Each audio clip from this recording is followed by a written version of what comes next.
Neveson.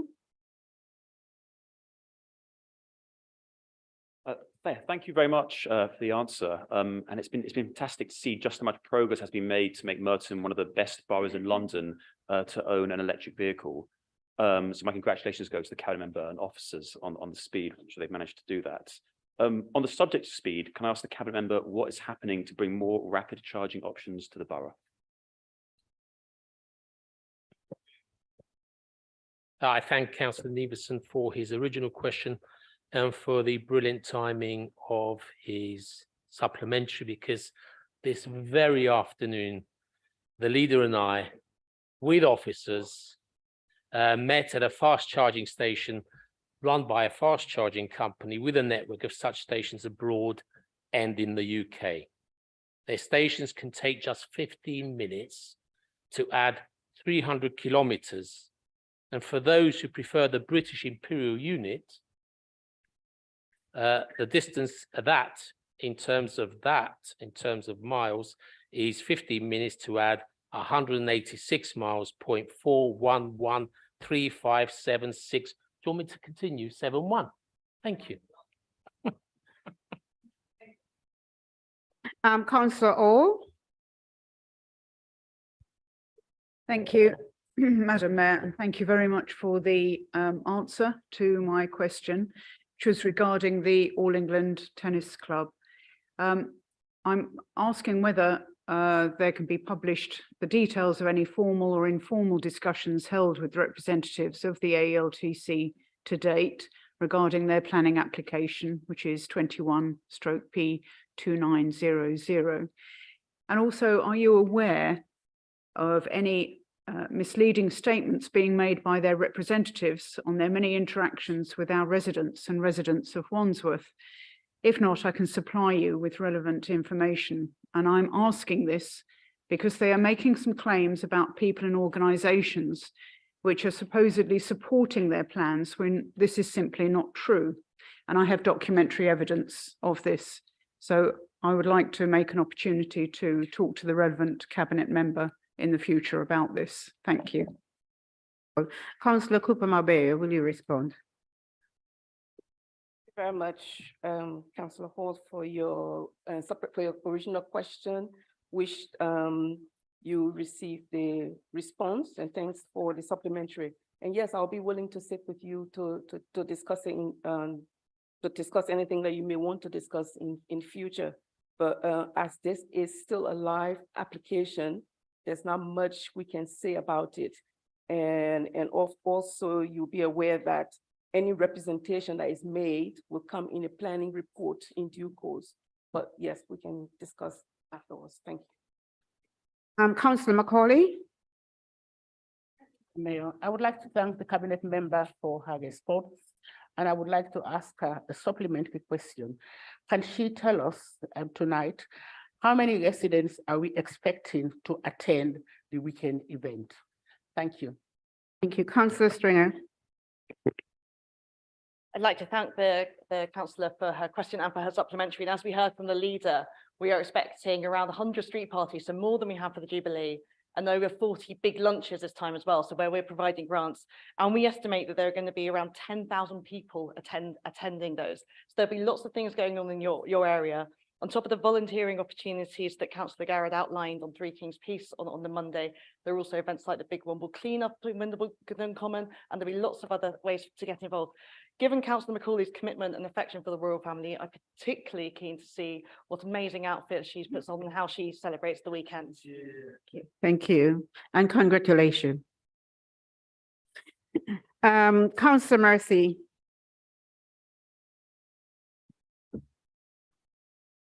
I'd like to thank the cabinet member for her response, which is good news with regard to the ward funds. I support wholeheartedly her enthusiasm, as if she needed any, for the flowers, the colourful demonstrations across the borough, which lots of people have contributed to. I just wanted to mention my experience in relation to planting that's taken place in Merton Park 2 years ago, when I was but a humble street representative in daffodil planting. The ward allocation provided the funding for all the bulbs purchased in Merton Park. There was an enthusiastic response from the local residents, but a year later, the same residents were raring to go and the ward funds were no longer available. The John Innes Society and others chipped in and saved the day, and the recent glorious display is the result. You have suggested a prospect of future funding that should enable momentum to be maintained rather than lost, and I can only say, please can we go forward with as much certainty as possible. Thank you, Madam Mayor, and thank you, Councillor Mercer, for all of your efforts you put into your local community before you were a volunteer, before you were a councillor. And yeah, many of us here have been busy digging up grounds and laying bulbs. So we're really excited about the ward allocation scheme. We've put lots of effort into trying to make it as straightforward and easy as possible to fund a whole range of different types of projects. So over the next couple of months, councillors across the chamber will be hearing from officers to have dedicated meetings to explain the process to them. And we hope to get the money out and funding some great projects across all of our wards over the next few years. Thank you. Councillor Barlow. Thank you, Madam Mayor. Thank you to the Cabinet Member for his answer. Does he agree that the only way to assess if one area's traffic is worse than another's is to have data to compare those areas? And if he does, will he commit to the same level of data collection across Village Ward and the wider area as is planned for East Hillside? Thank you. Councillor Limbridis. I'm happy to meet Councillor Barlow to discuss this further. Councillor MacArthur, sorry. Thank you, and the Cabinet Member for her response. While I am of course pleased to see the restoration of the Toynbee fountain and the others mentioned, I am surprised there are no plans to install more water fountains across our borough, especially in our parks and green spaces, given that we are trying to encourage sustainability and move away from single-use plastics. Now, I understand from her letter in The Guardian that the Cabinet Member disputed Polly Toynbee's assertion that local councils are unhelpful with regard to water fountains because of health and safety concerns or costs. And I wondered, therefore, what are the reasons for not having a more proactive plan for installing more water fountains in Merton? Stringer. I'd like to thank Councillor MacArthur for her question. And this is an issue that we feel very strongly about reducing plastic use and encouraging people to use water fountains, which is why we have put our money into restoring the fountain that she's talking about, and why we have secured funds to install new water fountains that did not exist only 18 months ago across our town centres. So we have been leading the way, and we would love to, when we have more resources, to put even more of these, and we encourage all of our residents to, when they're out and about, take a reusable water bottle and use the water fountains that exist. Thank you. Thank you. Councillor Hayes, please.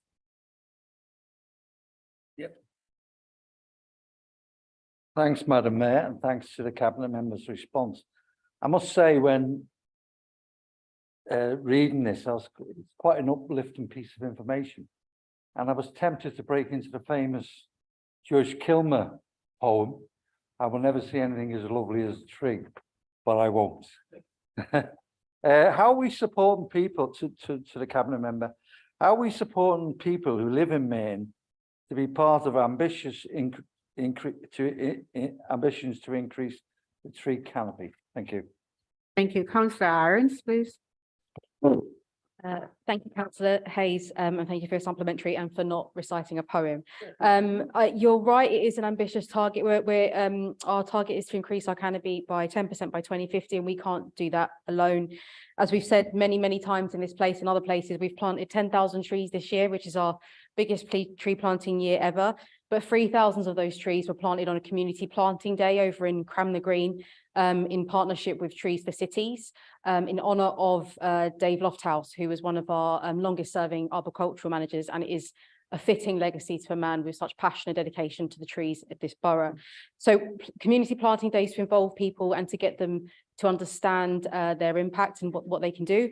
But also we've recently partnered with Trees for Streets, which is an amazing online platform which allows residents, businesses, groups to plant trees that they sponsor in locations that are near their homes or their businesses, and it's really easy to use, and it's a great thing to have here available in Merton. And finally, we've just finished, about to wrap up on our first phase of our tree strategy. In phase 2, we'll look at planting on private property and how we can support residents to look after their trees on their property. So lots of ways to get involved and lots more work to do. But thank you for your question. Thank you very much. Councillor Gallery. Hi, thank you, Madam Mayor, and thank you to the Cabinet for his response. I'm pleased to learn that the Council is working on a new equality, diversity and inclusion strategy, and I look forward to reviewing it when it's available. I was also pleased to learn last week that the Council now has a workforce equality, diversity and inclusion lead. It's good to know we have an experienced professional looking at making sure the working environment at the Council is somewhere where everyone feels comfortable to bring their whole self. It's a good start. But the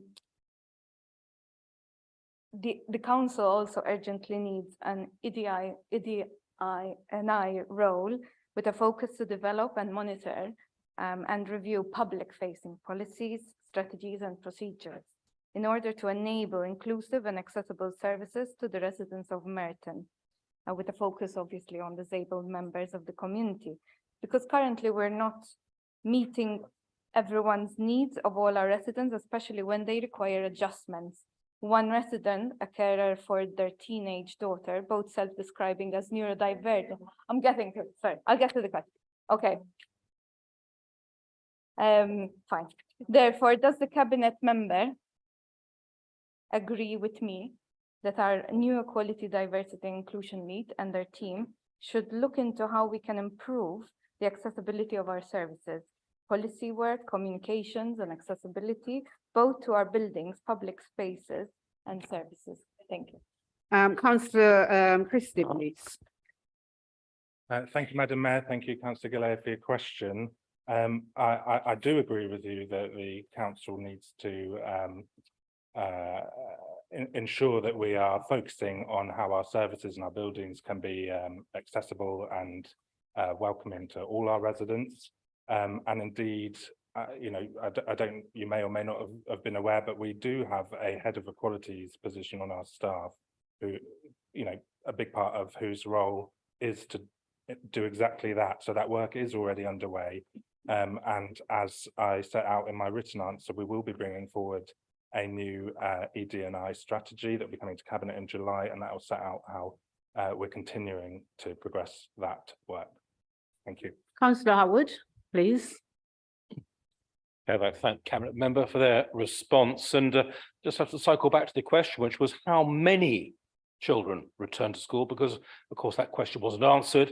There's a rather obfuscatory response which talks about the method of collecting data and then simply gave me percentages of children not attending, and of course percentages can hide rather scary numbers. So frankly, I would like the Cabinet member to return to the question and actually conjure the actual numerical figure of children who are not in schools in Merton or receiving elective home education, and indeed what do they intend to do about it? Thank you. Councillor Kenny, please. Thank you, Madam Mayor, and I thank Councillor Howard for his question and his supplementary. Data is often returned in percentages, and it gives you a clear indication that in every area, such as attendance, absence and persistent absence, Merton consistently performs above the national average.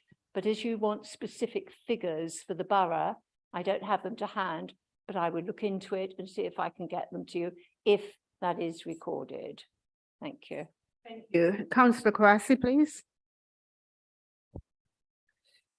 Thank you, Madam Mayor, and you'll be pleased to know my question will be short and to the point. Can I thank the Cabinet member for his response, and can I also ask, as well as supporting families through the cost of living crisis now, we need to help them prepare for the future, especially as we continue to live under this Conservative government where we can't expect things to get better anytime soon. So can I ask the Cabinet member, how is the council doing that? Thank you. Thank you. That was my final question. So the response to Councillor Christie. Thank you, Madam Mayor, and thank you, Councillor Kouassi, for your question. You're absolutely right, as well as the very many measures the council is taking to help our residents of all ages through the cost of living crisis. And I would say many of which were voted against by the opposition parties at our last budget meeting. We're particularly excited, or I'm particularly excited about our plans to foster greater financial security for our younger residents. And I particularly want to highlight our plan for working together with the Croydon and Sutton Credit Union, where we intend to give £20 to every year 7 child in the borough in September this year. That sets up a young savers account with the credit union, as well as £10 to every responsible adult that acts as a trustee for each child's account, and to encourage them to develop a sort of healthy and sustainable savings habit. That account and that money can only be accessed once they turn 17. So truly encouraging the young people of the borough to set up a healthy savings habit and secure greater levels of financial security for our next generation. Thank you, Madam Mayor. The strategic team report now. We are now going to deal with the strategic team main report, which is support residents who are most in need and promote the safety and well-being of all our communities. I am going to invite a cabinet member to present and then seek a seconder. We will then take the councillors' question in cabinet members on the strategic team. I will then take any motions on the strategic team. We will then ask the amendments to the strategic team report. I will then invite any members that wish to speak on the debate to do so. Finally, we will then vote on the amendments and the main report. And I first call up on Councillor Stringer. Please present the strategic team. You have 4 minutes, please. Thank you very much, Madam Mayor, and I am proud to propose this report outlining our work to support residents who are most in need and promote the safety and well-being of all of our communities. Madam Mayor, as you know, civic pride is central to this administration's work. We want all residents, no matter what their age or background, to feel proud of their local area. Feeling proud starts with feeling safe. Our most important role as a council is to safeguard our vulnerable residents, and we don't talk enough about this fundamental responsibility. You can't feel pride if you're a child constantly worrying about whether your parents will remember to feed you tonight, or if you're an adult with learning disabilities being controlled by a member of your family. Councillor Cable outlined some of this work later, but I'd like to highlight how proud I am of our Merton Safeguarding Children's Partnership, which leads and oversees the work that we do here in the council to keep children safe, but most importantly works with partners from health, from the police, from other agencies to create a safety net of protection around our children.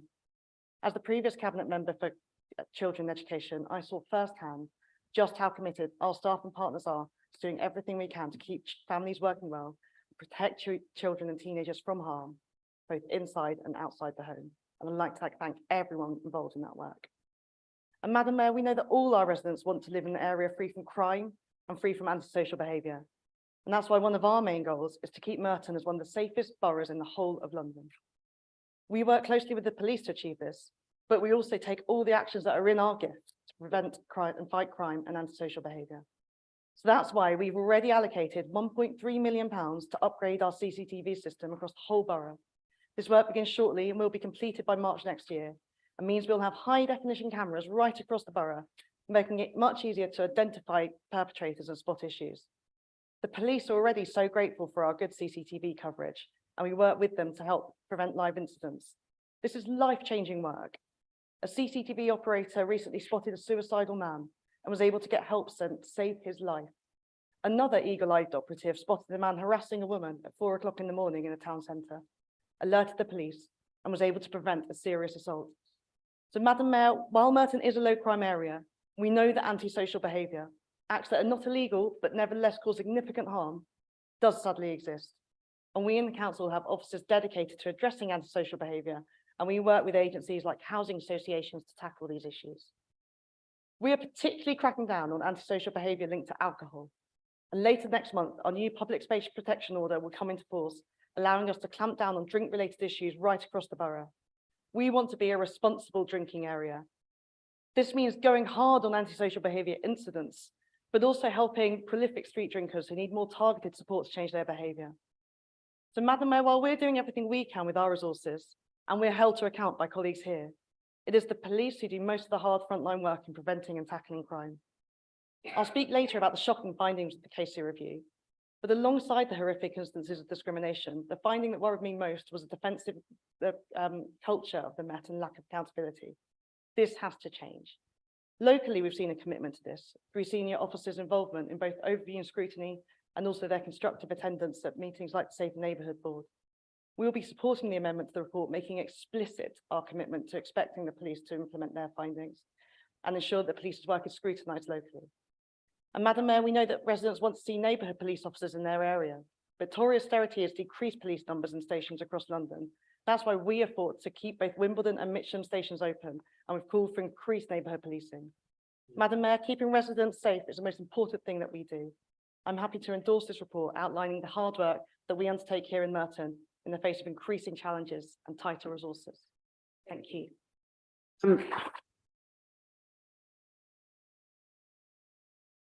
This has been seconded by Councillor McCabe. You have 4 minutes, please.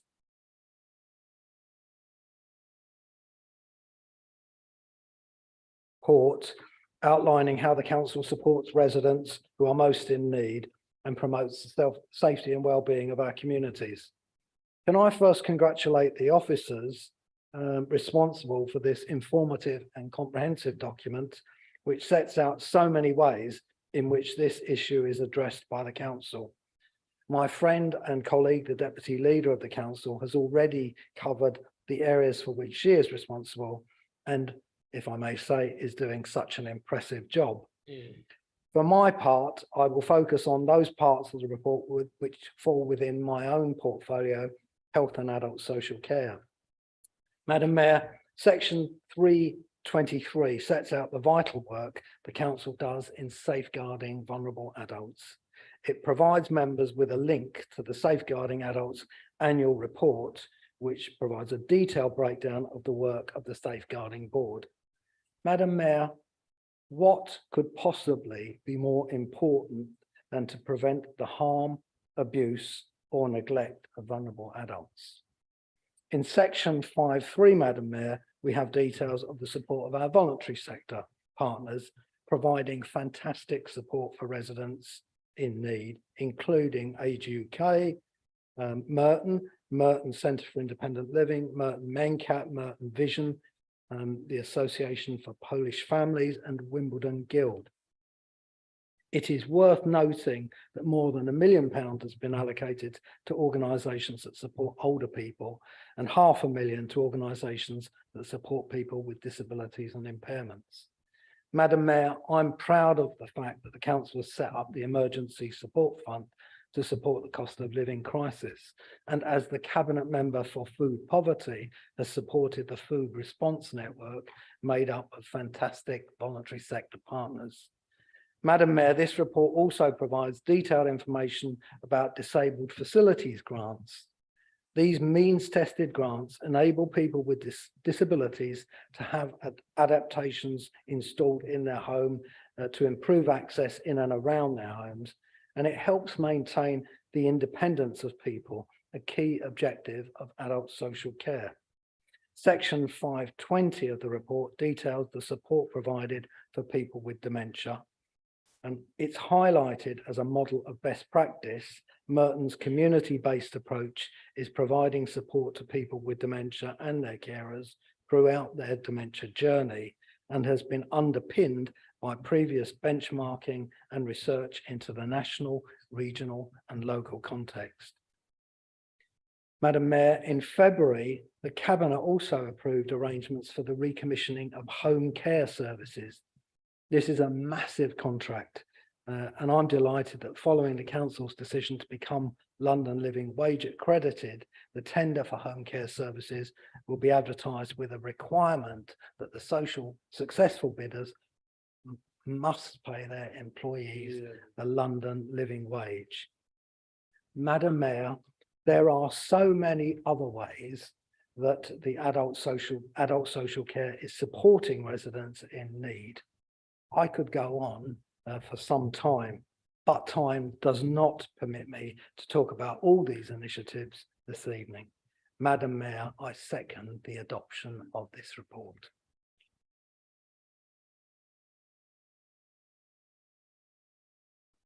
Thank you.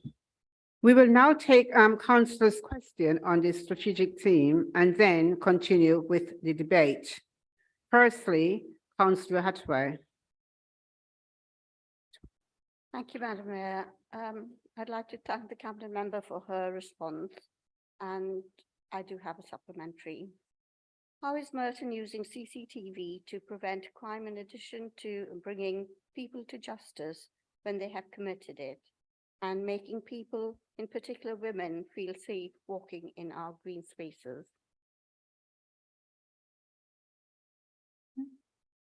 Thank you, Madam Mayor, and I'd like to thank Councillor Atwell for her question and for her supplementary. And as I said in our speech, this is a really important aspect of our service. So we work really closely with the police. So we have access to the police radio in our CCT operative room so that they can coordinate with police when there is an ongoing incident and share information.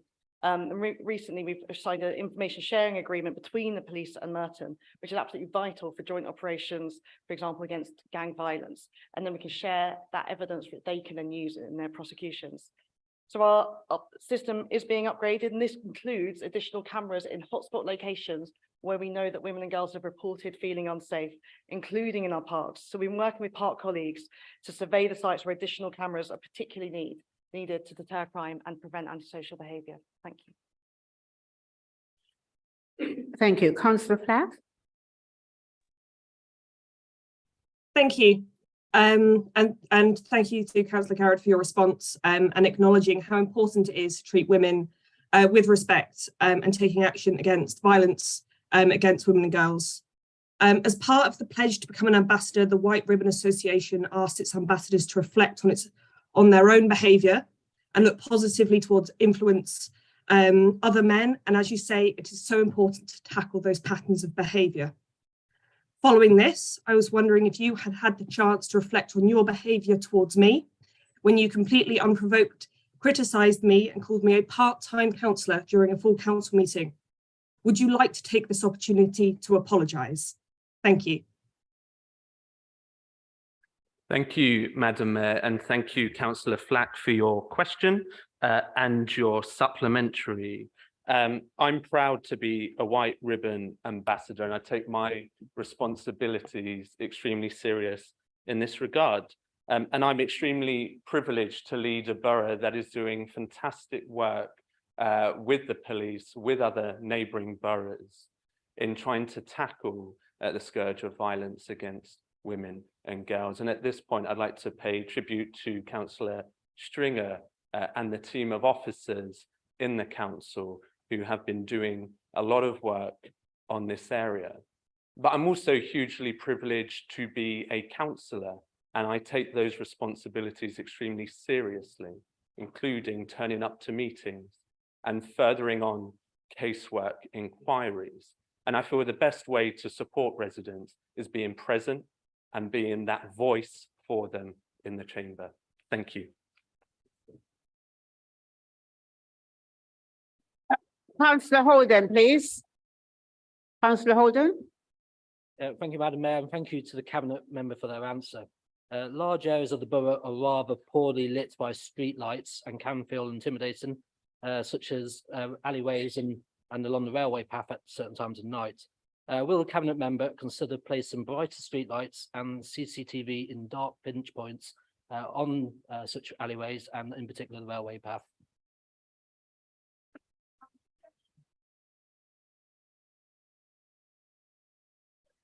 Councillor Stringer, please. Thank you very much, Councillor Holden, for your question. Yeah, this is one of those issues that definitely fits across multiple people's portfolio, but as a person ultimately responsible for safety of women and girls, I'm very happy to lead on this. And as we said, we've been doing a lot of work on safer streets. We've been had our officers out in our town centres at night, spotting exactly this type of issue and where the areas are. And I will always be happy to take specific suggestions from colleagues about areas where they think there are needs for improvements to keep women and girls as safe as possible. Many thanks. Councillor Kohler?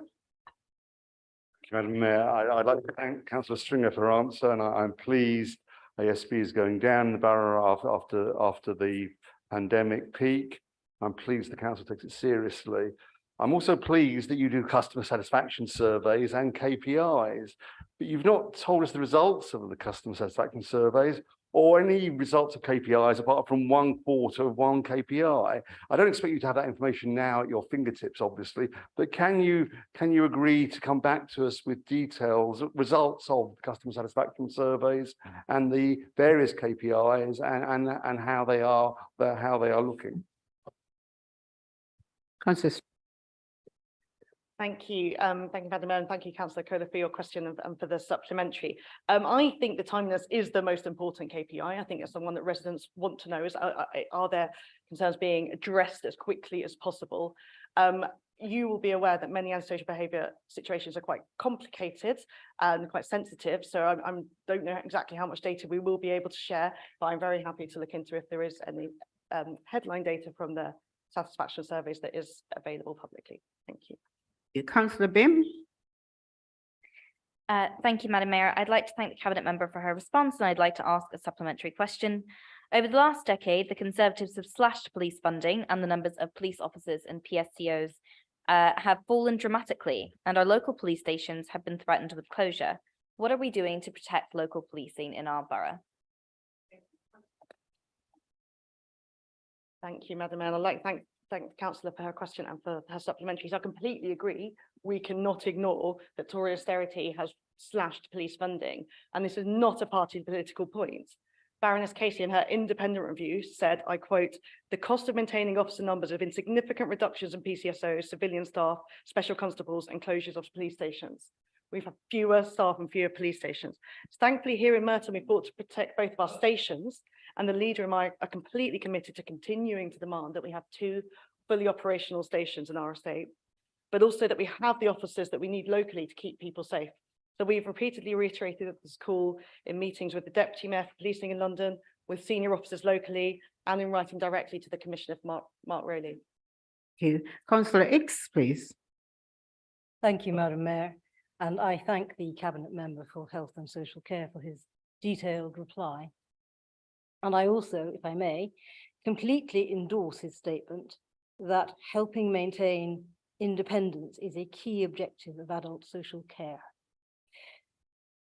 Back in March, a month ago, this year, the administration voted unanimously against our costed amendment to keep open the Eastway Dementia Care Centre.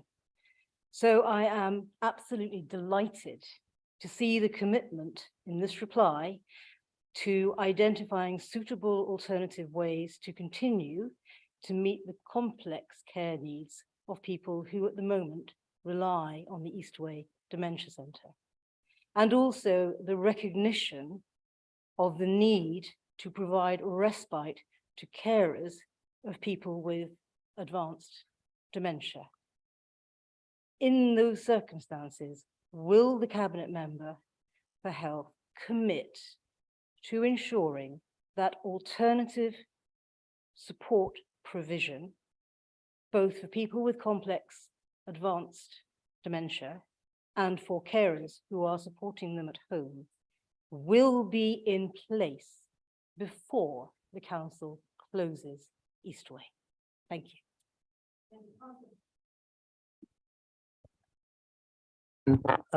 Can I thank Councillor Hicks for her question?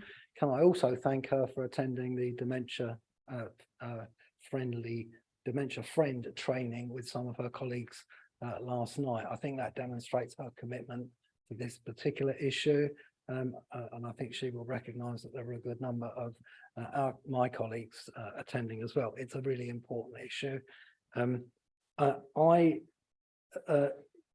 When I was looking at your question, felt that the idea that you replace a service wasn't appropriate. For me, what we want to do is provide a service that meets the needs of both the people with dementia and their carers. And what we're doing is we've already commenced the informal engagement phase with those directly impacted, including families, staff, to understand their personal perspectives. We're also gathering information on current available alternative services. It doesn't have to be like for like, and it doesn't necessarily have to be run by the council.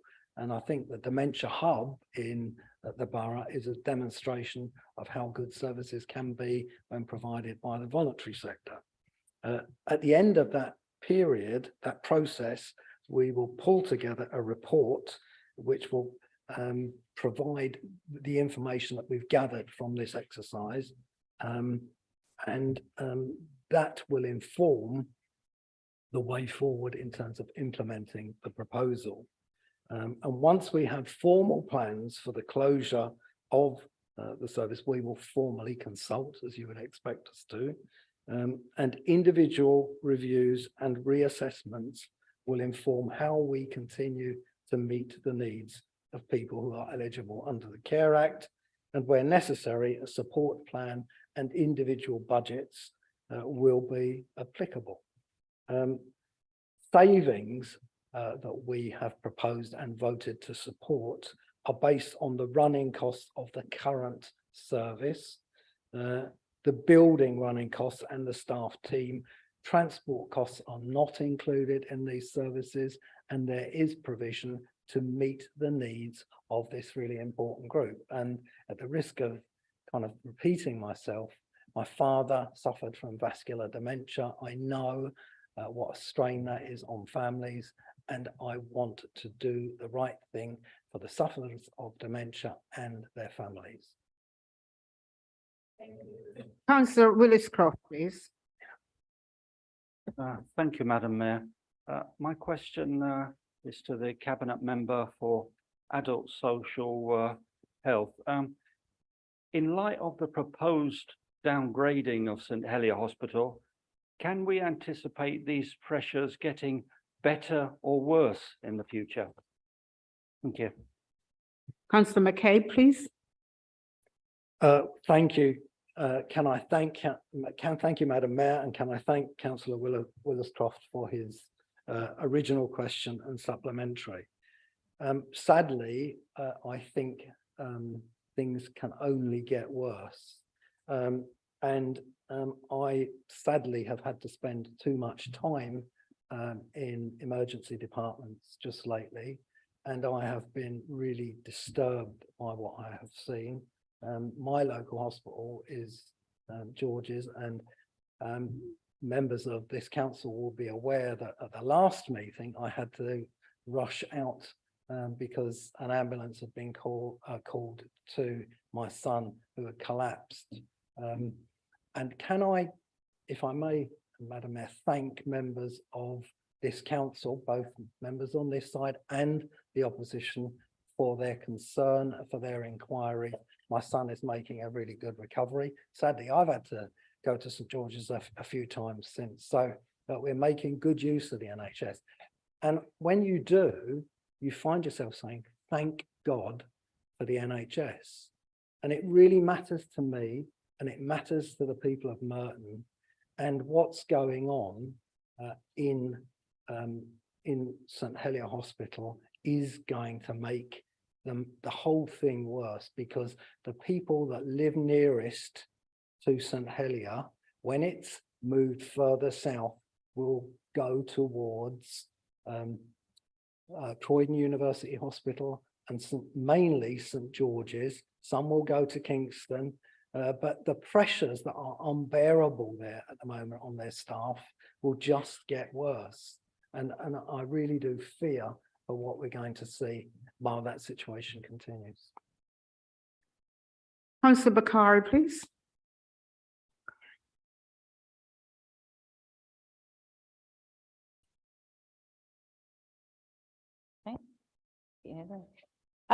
Thank you very much for the answer, and it was a very full answer. And I really appreciate the fact that there was a mention of a Wilbur shark who actually died of mould, and this is the reason for the question. Will the council adopt the Housing Ombudsman's recommendation from his report, Spotlight on Damp and Mould, supporting the idea that lifestyle is not the prime cause of damp and mould for the landlords and housing associations to have zero tolerance approach to mould and damp. The fact that there are 109 complaints is pretty shocking in itself and it really shouldn't be that high. And will the Cabinet member report back the full feedback that they're getting back from enforcement officers on tackling poor housing providing services? And will they also agree that landlords need to tackle damp and mould within a specified timescale? Thank you. Councillor Judge, please. Thank you, Councillor Carr. This is a really important issue. There should never be an assumption that lifestyle is behind damp and mould. Exceptional cases, it may be the case, but the assumption should be that there is something wrong with the maintenance, with the disrepair of the dwelling, and it should be approached on that basis. In terms of other matters, we want to focus on this as much as we possibly can. I think this is a cross-party, it's a cross-council endeavour. All of us as councillors have these reports coming through from both private and public housing stock in the borough of damp and mould. We have to take it very seriously. I have to say, I think 109 properties is a considerable underestimate of the amount of damp and mould that exists in this borough, as in all boroughs. It needs to be taken more seriously, or there will be more deaths wherever they occur from this condition. But thank you for your question. Thank you. My final question goes to Councillor Charles, please.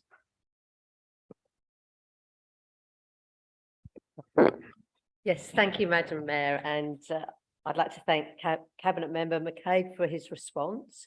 I'd like to ask him to tell us what impressed him the most when he spent time working with the mascot team recently. Thank you, Madam Mayor, and can I thank my ward councillor for her question and her supplementary question. I was really impressed by the team that we have working for us. We should all be proud of the mascot team. The care, the concern, the time that they give to people is really impressive. The range of equipment is also all about meeting individual needs of somebody. So if somebody liable to have a fall, they can have sensors to respond to that. I think for families, the most important thing is reassurance. They know that if somebody that they love is in difficulty and the alarm sounds, that even if they can't get there quickly, somebody will, and the emergency services will be called and the appropriate action taken. So it's an incredibly impressive setup, providing reassurance and enabling people to continue to live independently. And I met one very elderly woman who made it quite clear that she wanted to remain in her own home and that the mascot system enabled her to do just that. And that really is great to hear. We now take the motion on the strategic team. Councillor McCabe, please present this motion.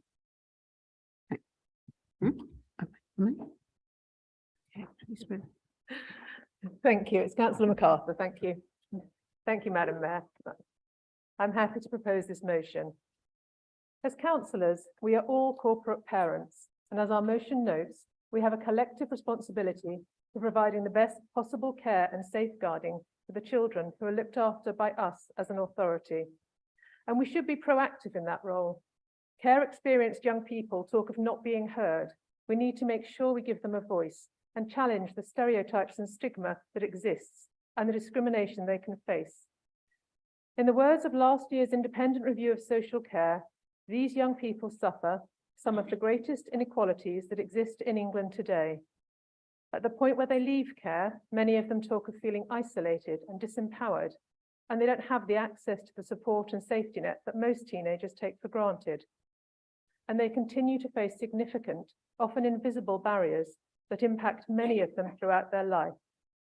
Care experienced people are statistically more likely to struggle across a range of areas, including education, mental health, employment, housing, and relationships.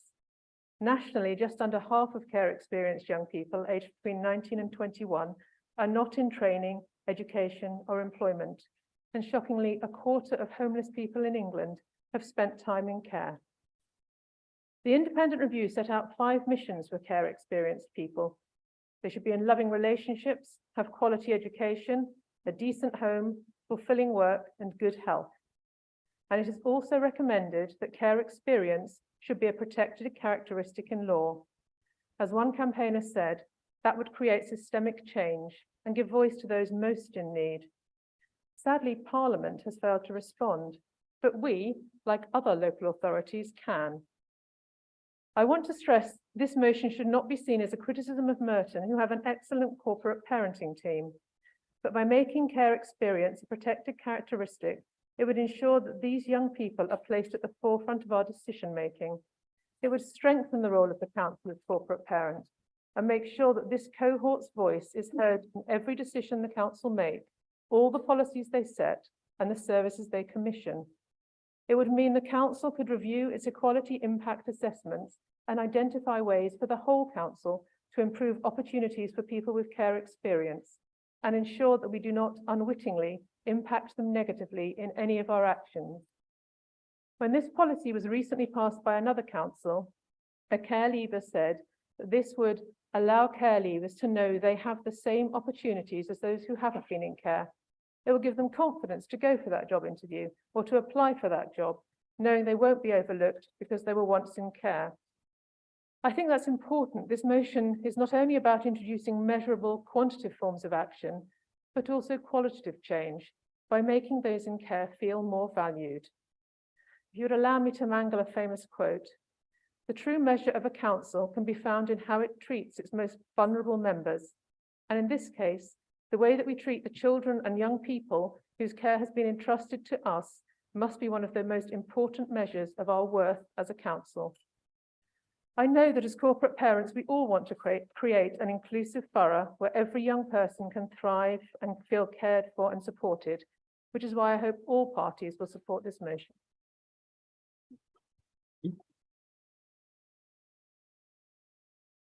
This is being seconded by Councillor Bakari. Councillor Bakari, do you want to speak now or reserve your right? Thank you. I do want to speak on this. We've heard some really incredibly strong arguments and reasons why the council needs to see care experience as a protective characteristic.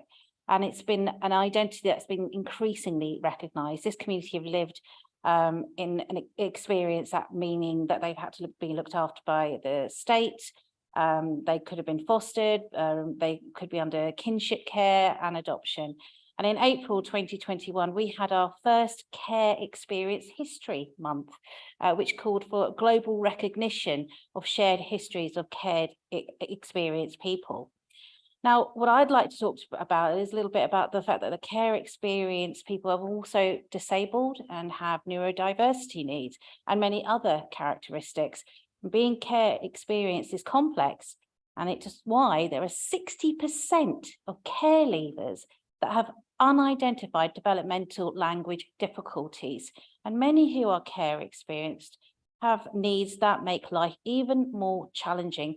But often the barriers that create these challenges for cared experience come from the same sources, the same institutions and the same policies.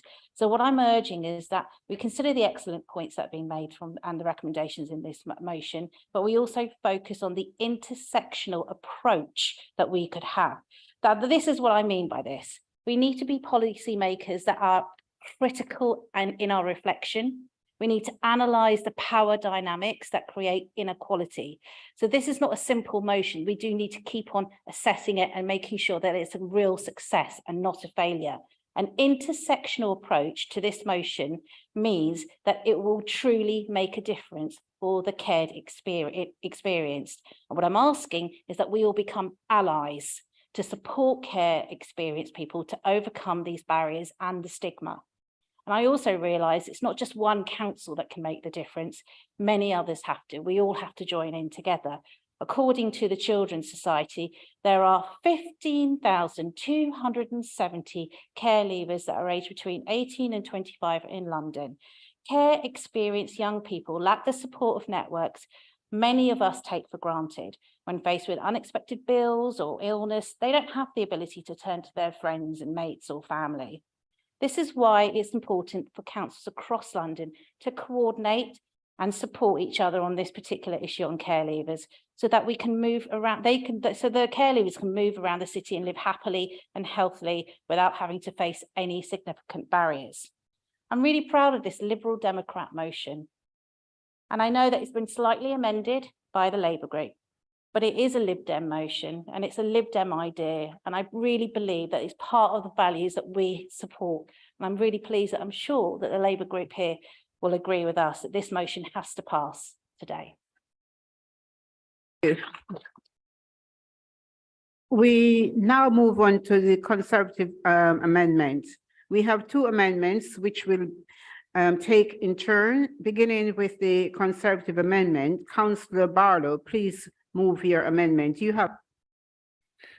Thank you, Madam Mayor. Madam Mayor, the fact that anyone in or leaving care would feel that this background could hold them back in life is a failure not just of the system, but of any of us who want to live in a society where anyone can succeed and get on, regardless of their starting life.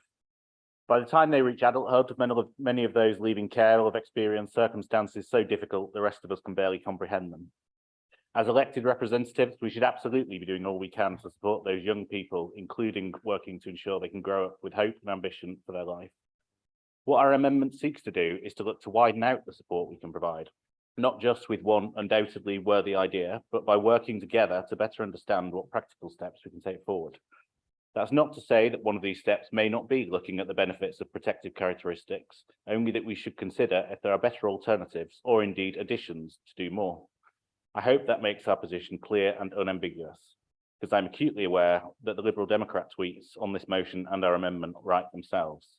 Nasty Tories want to discriminate against children in care, and so on. I've referred to this, I've seen this referred to by other councils as a motion to show we care.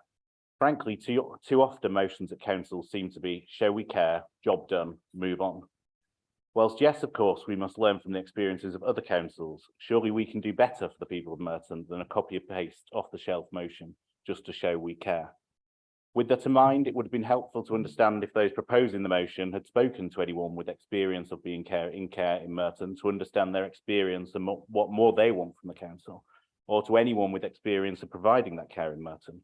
Because as a local council making local decisions, it's surely the bare minimum to have spoken to those people whose lives we are looking to improve through our actions.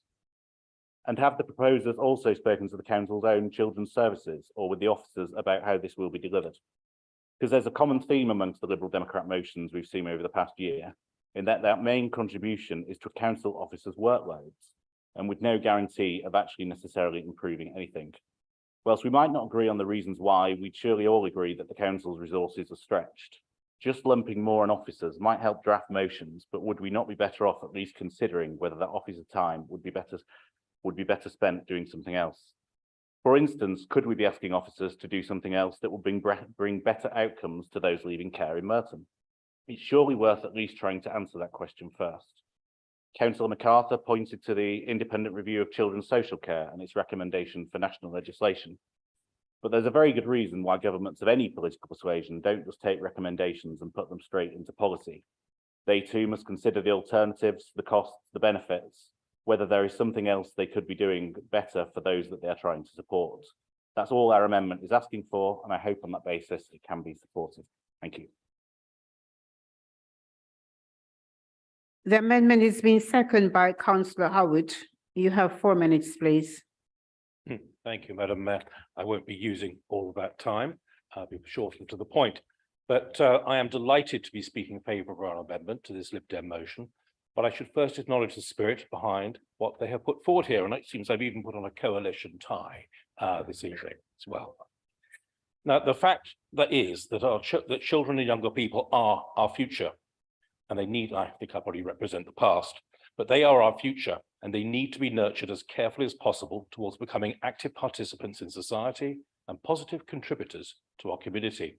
Now, the question arises, therefore, because we're all clearly on the same page regarding what we want to achieve here. So why the amendment, and why such apparently innocuous amendments? Because without the red line tracking, you might struggle to make out what's changed. But the fact is that without these changes, we are in danger of carrying a motion that makes a political statement, but otherwise hinders the continued progress we all want to make in this area. At first reading, there is indeed not much that leaps off the page to suggest anything other than it should be agreed on all sides. But in that enthusiasm, there are some unintended devils in the detail, unintended, I stress, devils in the detail, that could severely impact this council's work. Now, to keep this brief, we could, for instance, debate the distinction between discrimination on one side and disadvantage on the other, but that will probably generate more heat than light. And while those who need our continued help and support look on despairingly while we try to thrash things out. So let's just agree to differ across what is probably a narrow spectrum and move on to more constructive matters. Yes, so let's move on to that concept of a local protected characteristic, somehow to be appended in some way as, at least within Merton, to those already set out in the Equality Act 2010. Again, we all appreciate the sentiment behind this, but scratching only just below the surface of this, we can see this council's officers being mired in significantly extended and potentially impractical impact assessments. Now, this isn't about not doing stuff simply because it's too difficult. It's simply that the initial concept is too vague and there is a danger of chasing shadows. That's why we are proposing the very positive step that this council should approve the establishment of a working party, task force, whatever you want to call it, probably under the umbrella of the Children and Younger People Scrutiny Panel, to sit down with representatives from the cared for community to identify where they particularly face disadvantage, and in quick time, not a 6-month public inquiry, in quick time, agree next steps to remove barriers that can be removed, or at least better enable the cared for to overcome those barriers and take advantage of their life-building opportunities. Now, in turn, that process completed, that would also help to inform officers of any structural factors that can indeed particularly adversely impact on our cared for community. So here we have a plan of action, not merely a statement of general intent. Thank you.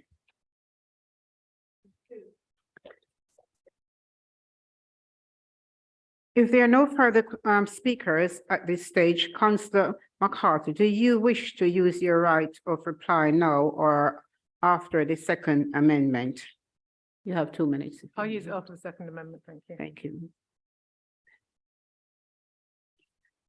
Okay, so we now call for a vote on the amendment. Members, raise your hands for. Are you ready?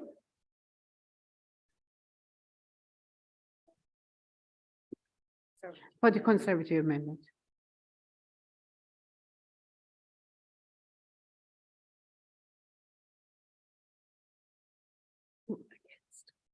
Right, against?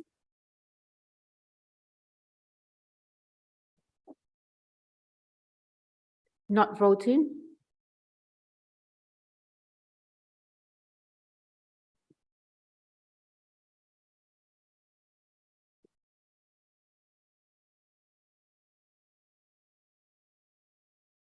Okay, we have the count, 4 is 6 against 43, not voting 2. The amendment is lost.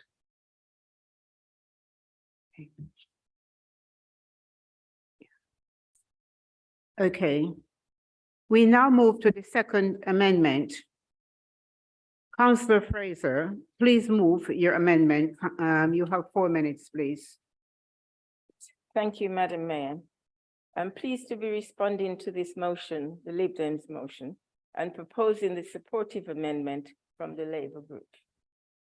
There is an expectation and duty on us as a public body to do all we can to eliminate unlawful discrimination, harassment, victimization of people, and protected characteristics. And whilst care experience is not currently recognized as a protected characteristic under the Equality Act 2010, we in Merton believe that it is important that we do all we can to support people who are in or have been in care and to consider their needs in all aspects of our work. We know that care experienced people have significant barriers which can impact them through their lives. And far too often society does not take their needs into account. Discrimination and stigma can take many different forms and can affect care experienced people in housing, health, education, employment, and relationship, to name but a few. We here at the Council have noted these factors and are making provision to meet these needs. Education and training is being addressed through apprenticeship places. We also have supported some of our young people with the ambition to attend university, and we are supporting care experienced young people with their housing needs.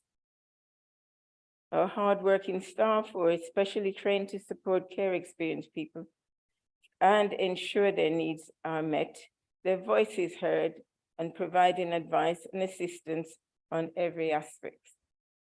We are also committed to hearing the voice of young people, including those who are care experienced, in the development of policies and procedures. One way we do this is through our fantastic Young Inspectors initiatives. Speaking to those inspectors, they are doing very well and appreciate what we've done. Research shows that being someone who is care experienced can also compound other inequalities which people face in relation to race, sex, sexual orientation, religion, belief, and disability. For this reason, I'm pleased to confirm that in drafting our new equality, diversity, and inclusion strategy, which will come to the Council later this year for adoption, we tend to include specific content on care experience and now the impact of multiple inequalities can be reduced. Madam Mayor, as corporate parents, councillors have a collective responsibility for providing the best possible care, safeguarding and support for the children who we are looking after. And I believe that this motion will help us to strengthen how we deliver on that responsibility. And before you forget, I need to remind you that tomorrow evening at 7 p.m. on Team, we are restarting corporate parenting, where it's not just officers, but for everyone. And I don't want to go into what's going to happen tomorrow, but please attend, otherwise you'll hear from me. I want also to thank all the officers who have worked really, really hard with these young people. And I've been out to see them working, and I've been really appreciative of it. So Labour will be pleased to support the motion with our amendment.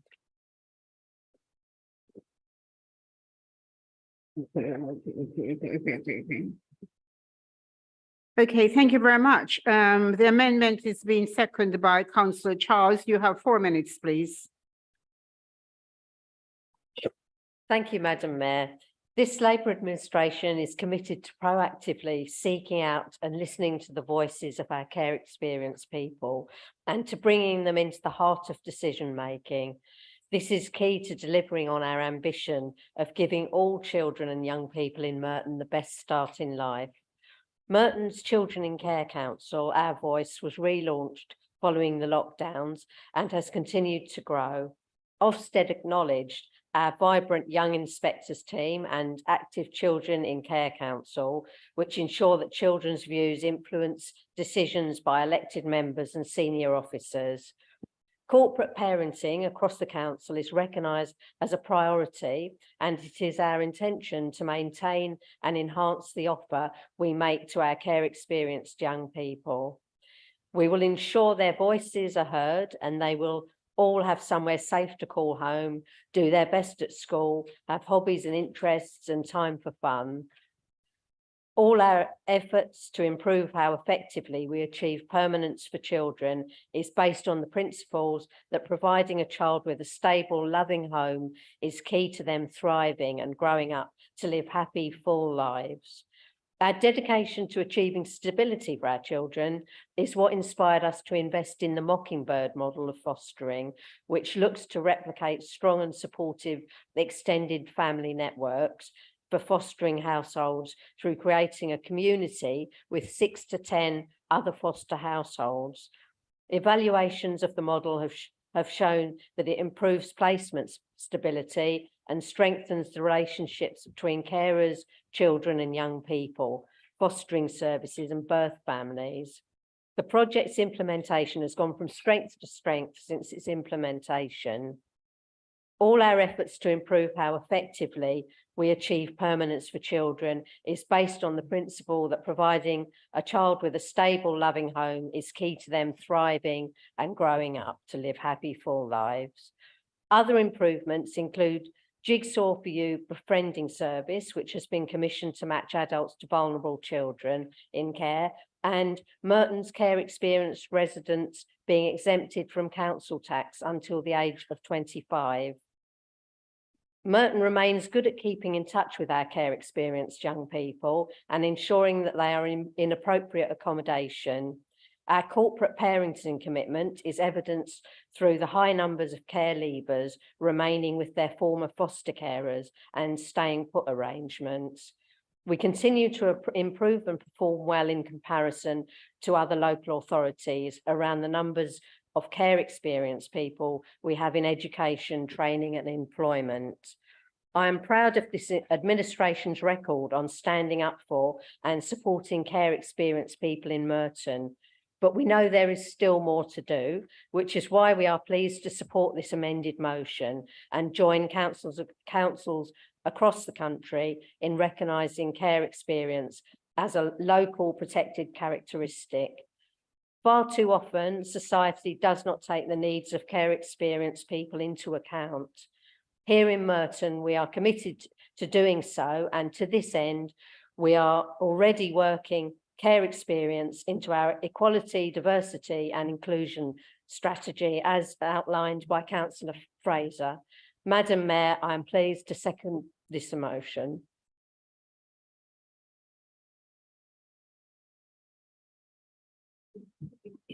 Thank you. Councillor Flack, you have 3 minutes, please.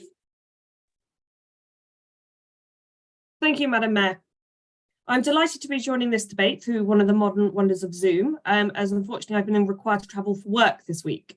I can still turn up and be present for my residents and for the people of Merton. I'd also like to add how disappointed I am in Councillor Garrett that he had the opportunity to apologise and treat a fellow councillor with respect, instead to opt to double down on his disrespect. As Councillor MacArthur said, we are all corporate parents. We have a collective responsibility to the care experienced in our borough. The British Association of Social Workers highlights that despite care experience making up just 1.4% of the population, they make up a quarter of those in prison and a quarter of those who are homeless. Making care experienced people a protected characteristic enforces employers, public bodies and decision makers to think about the unique challenges that face people who have been in care. By making sure that care experienced people have equitable opportunities, we can make huge strides in reducing the appalling discrepancies in homeless, incarceration, and many other situations between those in care who have been in care and those who have not. This motion will give a voice to those who need it the most. By acknowledging the systemic barriers, we can take steps to take them down. When the idea of acknowledging care experience as a protected characteristic was discussed at the last Children and Young People's panel, there was widespread support for it. We may not be able to change national policy on this, but we can make a difference for those who live and work in Merton. So let's give a voice to the people who struggle to get heard. Let's make care experience protected characteristic and help break down those barriers for those who need it the most. Thank you, Madam Mayor. Thank you. As there are no further speakers on the motion, Councillor MacArthur, would you like to use your right of reply? You have 2 minutes, please. Yeah, thank you very much on the administration's benches. It was interesting to hear, and it seems to me that you agree broadly with what we're trying to do here. I'm not quite sure that it was explained what the amendments were there for, but basically it is our motion and you are going to be giving care leavers the voice that we are asking for. So that's great, thank you. With regards to the Tories amendment, you could do all of that anyway. What we're asking for is something extra. We're asking for it to be put into the qualities and impact assessment so that everything goes through it, so that things like is important in terms of priority for housing, council tax reduction, that will all be looked at through the prism of care experienced people. If you want to set up a task group, you can do that now. You don't need to wait for this to go ahead. So we're happy to support the Labour amendment, and we're pleased that you are taking our motion and putting it through. Thank you.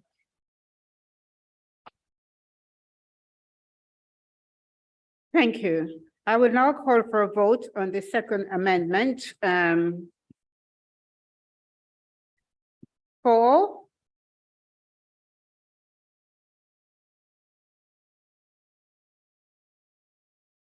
against, not voting.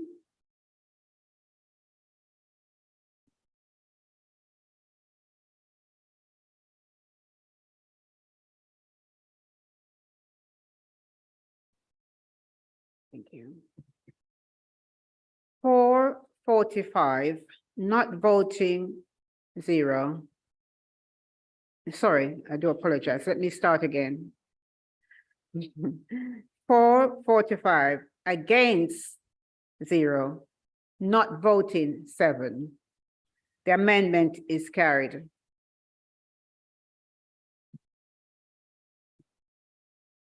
The amendment was carried. I now call for a vote on the substantive motion as amended. Everybody, yes? Right, okay, all right, I go the appropriate way. Everybody okay with that? Right, thank you, thank you. The amendment, oh, just go to, so. Right, okay. We will now consider the next strategic theme motion. Councillor Macaulay, please present the motion. You have 4 minutes. Right, thank you, Madam Mayor. I'm delighted to have the opportunity tonight to propose this Labour motion. The London Borough of Martin has for many years been one of the safest areas in London. There are many reasons for this. And one of the key ones is the strong working relationship that the council holds with the local police service and our partners across the borough. Our community safety partnership, for example, which is made up of statutory agencies who work together to tackle crime and disorder in the borough, with a focus on tackling instances on burglary, car theft, antisocial behavior, and serious violence, including knife crime. And as we would have been able to see and read the strategic theme report, Martin uses CCTV to monitor the borough in order to detect and crucially prevent crime and to help people safe in the borough. We have more than 220 safer neighborhood teams control in the borough, and they meet members of the community. They work very hard to identify and deal with any issues that may arise. Tackling crime is not something that the police service can do by themselves. They have to work with the communities they serve. But to do this, they must have the trust of the community. After the very grave levels of public concern following the kidnap, rape, and murder of Sarah Everett by a serving Metropolitan Police officer and subsequently concerning revelations about safety officers, Baroness Casey was appointed to lead an independent review of the culture and standards of behavior. The appalling findings of the review were deeply troubling and show how the Met has failed to deal with institutional racism, sexism, misogyny, and homophobia. And they failed to implement the changes so desperately needed. Merton residents and all the Londoners expect and deserve a police service they can trust, not fear, which responds to the media and the needs of the communities it serves, and also accountable to the community for the decisions it makes. It is not just the police service which is in crisis throughout the London. As a JP, I have the power of the justice system and the good it can do to right wrongs in our lives. However, over the last 12 years, with the Tories in power, the criminal justice system has been hurled into crisis, with victims having to wait far too long for justice, with reports of cases having to wait years to be heard, and a backlog of cases in excess of over 100,000 in our courts. There is an urgent need for investment in the criminal justice system if we hope to prevent this collapse and to ensure justice for all who seek them. Perpetrators of crime need to be brought to justice, and victims deserve confidence in the criminal justice system to do that. Madam Mayor, I propose this motion.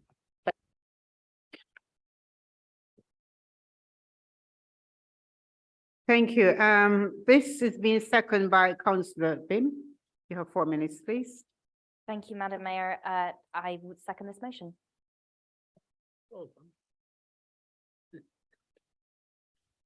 We now move to the Conservative amendment. Councillor McLean, please move your amendment. You have 4 minutes, please. Thank you, Madam Mayor.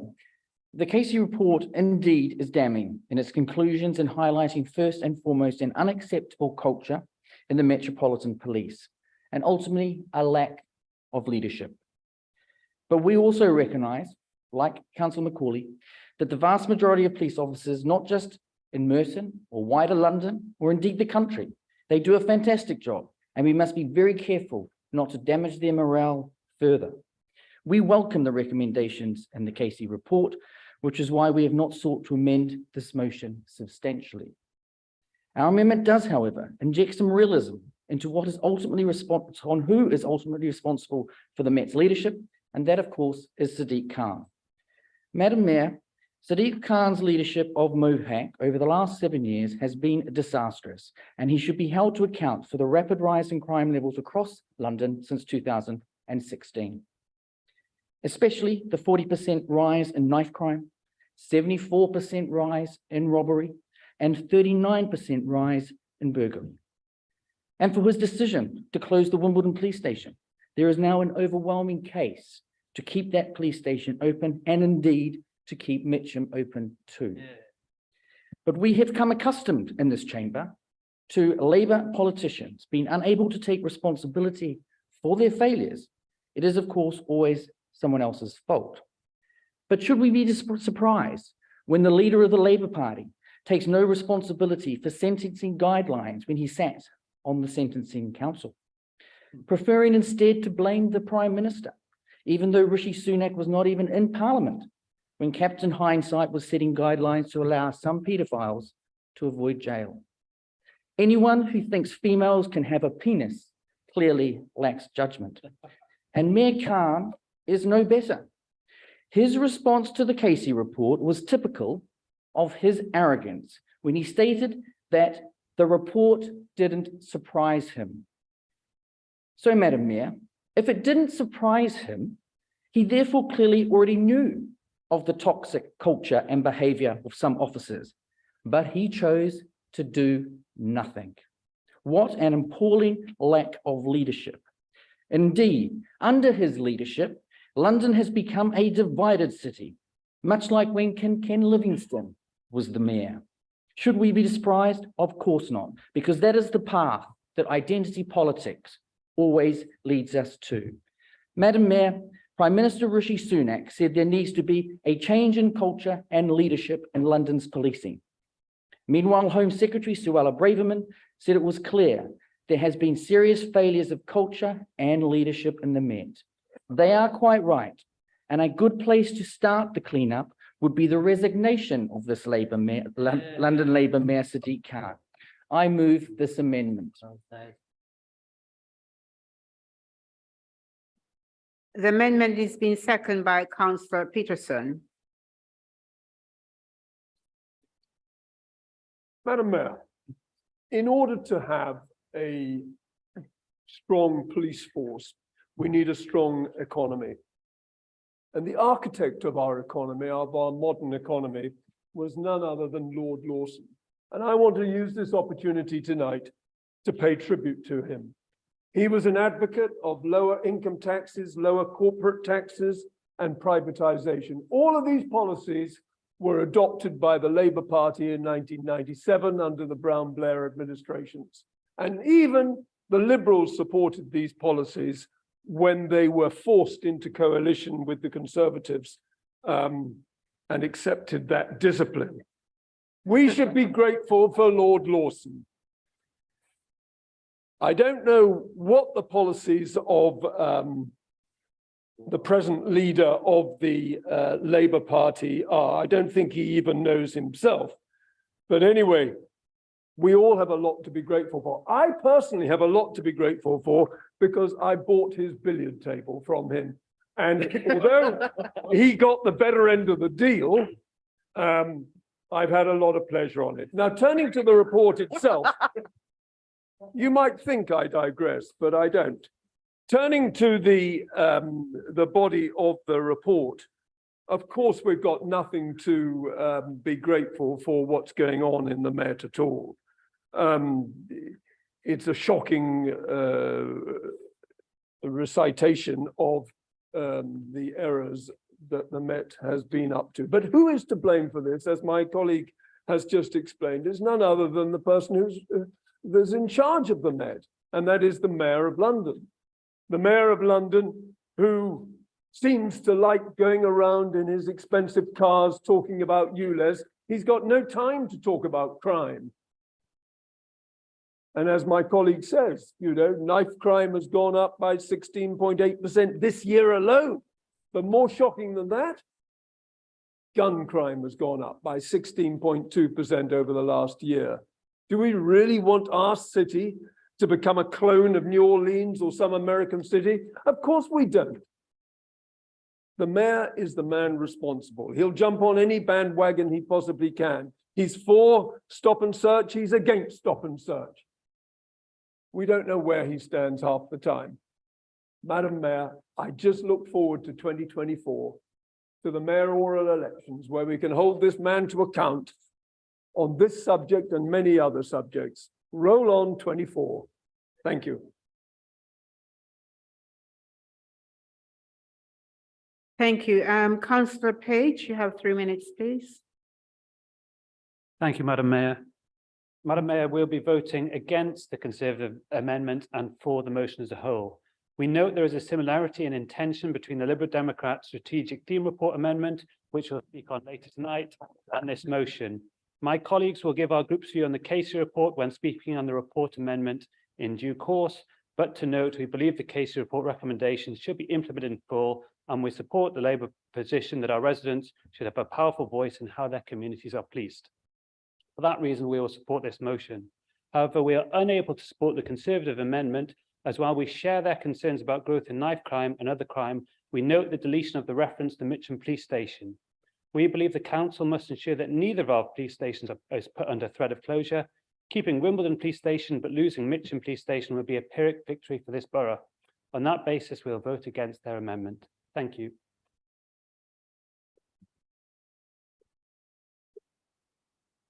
Councillor Stringer, you have 3 minutes, please. Thank you, Madam Mayor. And I would normally start by saying something like I'm pleased to speak in favour of a motion, but it gives me no pleasure whatsoever to have to talk about the shocking findings of the Casey review. But it is important that we talk about it and affirm our commitment to holding the police to account and ensuring that the findings are implemented in full. Madam Mayor, this is a sad week to be discussing these findings. This Saturday marks the 30th anniversary of the tragic murder of Stephen Lawrence. This was a despicable crime, an unprovoked racist murder of an innocent 18-year-old man. But it wasn't just the crime itself that was despicable. The Macpherson report several years later concluded that the investigation into the killing had been marred by a combination of professional incompetence, institutional racism, and the failure of leadership. So how desperately sad to be here 30 years after that murder, 26 years after that report, faced with a new report last month reaching similar conclusions about institutional racism, sexism, and homophobia. Madam Mayor, talking about these challenges in the abstract is hard enough. Looking at some of the individual case studies is just distressing. To hear stories of female officers reporting of having to continue to work with fellow officers who'd subjected them to domestic abuse. To hear of gay officers reporting of being regularly subjected to banter about their sex lives and to homophobic slurs.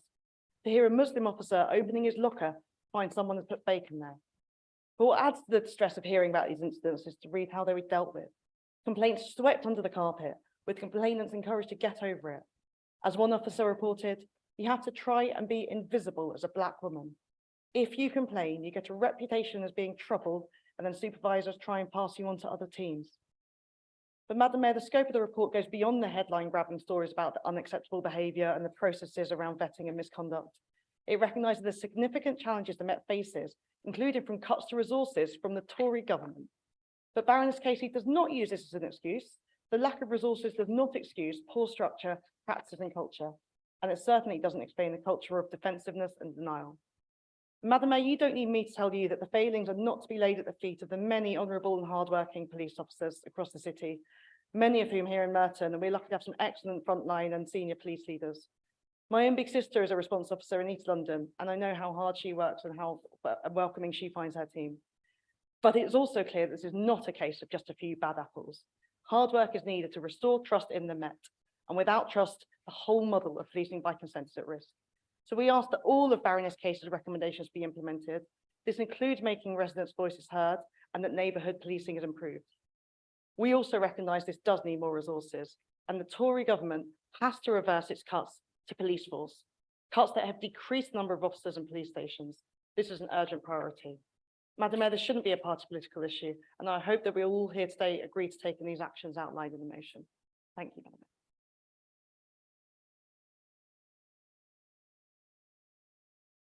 As there are no further speakers on the motion, Councillor Macaulay, would you like to use your right to reply? You have 2 minutes, please.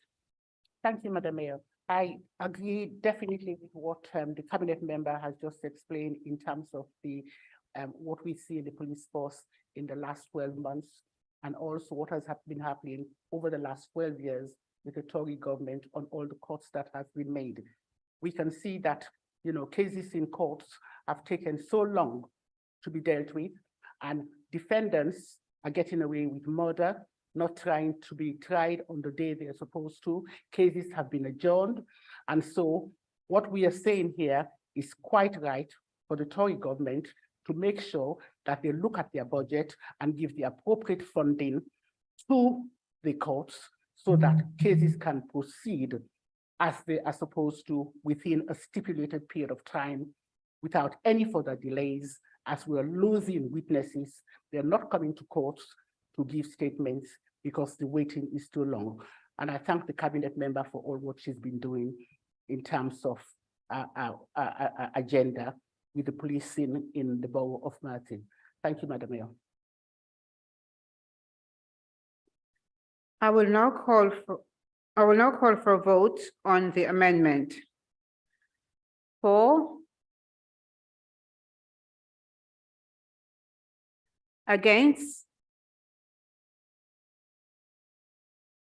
not voting,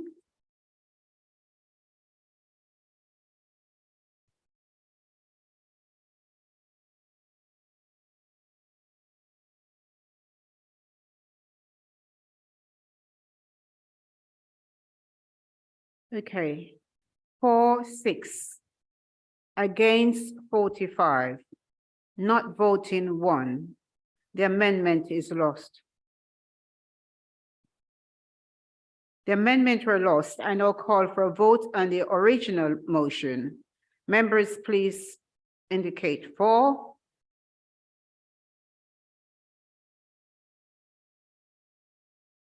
Against?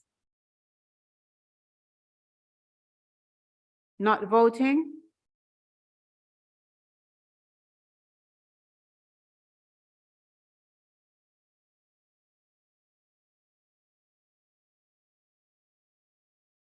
For 45, against 6, not voting 1, carries.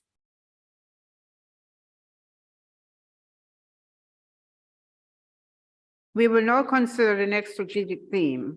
Councillor Wilscroft, please present this motion. You have 4 minutes, please. Madam Mayor, I am pleased to have the opportunity to propose this motion. The Labour Group have brought forward this motion because the closure of key services at St Helier Hospital would have a huge impact on the lives of the people I represent in Lower Morden. Longer journeys for ambulances to the new site in Belmont, longer journey times for Merton residents when they are most in need of urgent medical attention, e.g. about to give birth or have a very sick child. Unbearable pressure would be placed on the nearby hospitals of St George's and Croydon University Hospital. Residents who currently use St Helier have made it clear that they would attend St George's or Croydon rather than travelling to Belmont several miles away. These hospitals are already under huge strain. St George's A&E is in the bottom quartile for space standards, and the Care Quality Commission has demanded that fewer patients attend the hospital. St George's Hospital in Tooting is already struggling to cope with local demand, as well as being one of only 4 trauma centres covering the whole of London. Croydon University Hospital already has a bed occupancy of 99%, which is far above accepted safety levels.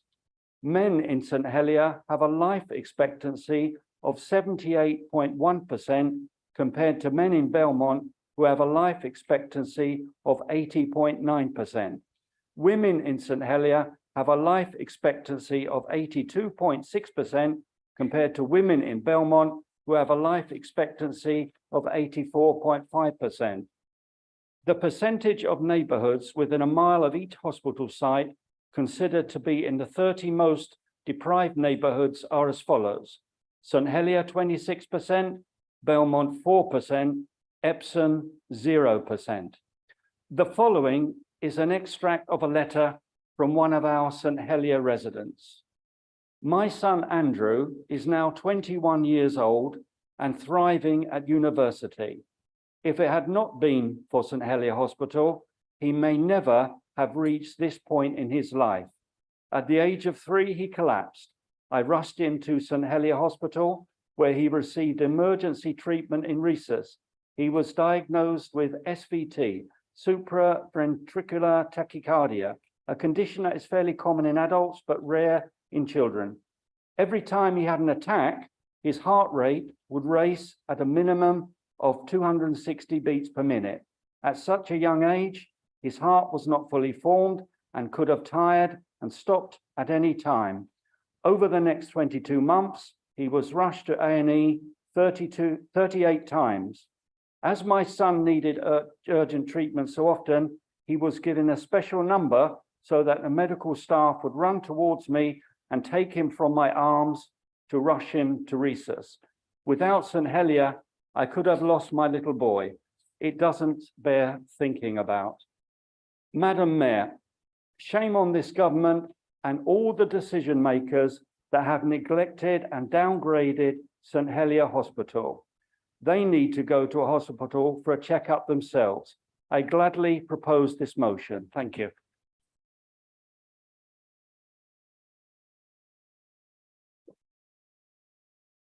Thank you. This has been seconded by Councillor Bim. Councillor Bim, do you wish to speak now or reserve your right? Well, you have 4 minutes. if you Madam wish to Mayor, I'll speak. reserve my right. Thank you.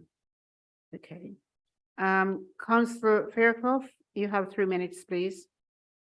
Thank you, Madam Mayor. I won't need 3 minutes, only to say that we'll be supporting the motion tonight. Thank you. So McLean, you have 3 minutes, please. Thank you, Madam Mayor. The Merton Conservative Group supports the proposed investment. It's on record as doing this in the local healthcare, which will improve health outcomes and reduce health inequality. And we believe that the refurbishment of St Helier and the proposed new hospital should proceed without further delay. I wasn't going to get into it, but after listening to Councillor Wiescroft, there's just a fundamental misunderstanding of what is being proposed. What you have just described, Councillor Wiescroft, is exactly what we are looking to do, or the NHS, because it is their decision. It's about having the right care in the right place at the right time. And the state-of-the-art hospital that is being proposed will do that. That is the point. For 20 years, this much-needed investment has been held up by Merton Labour and the MP for Mitcham and Water. Well, no more. As I have said before, and I will say it again, the biggest threat to St Helier Hospital is indeed Merton Labour. The truth is that Merton Labour, and in particular the MP for Mitcham and Morden, are a handbrake on progress. If this investment does not go in this time, it could be the last chance, because another hospital trust will grab it. If you think you're just going to leave the money on the table, and when you decide it's going to be right, it's going to be there, that's not how it works. They pretend to care, but they tried to block the new special needs provision at the former Lavender Nursery for the most vulnerable children in our borough. It was noticeable that not a single Lavender Field councillor turned up to the opening. 13 years, and they can't deliver modern regeneration, forcing residents to enjoy an unpleasant and dilapidated town centre. Where were they standing up for the residents of Eastfield Estate while they lived in appalling conditions? And now, where are they as they continue to support a ULA's expansion into Merton, first proposed by the Lib Dems in 2019, that will hit the poorest in society and damage local businesses, a cosy little duopoly.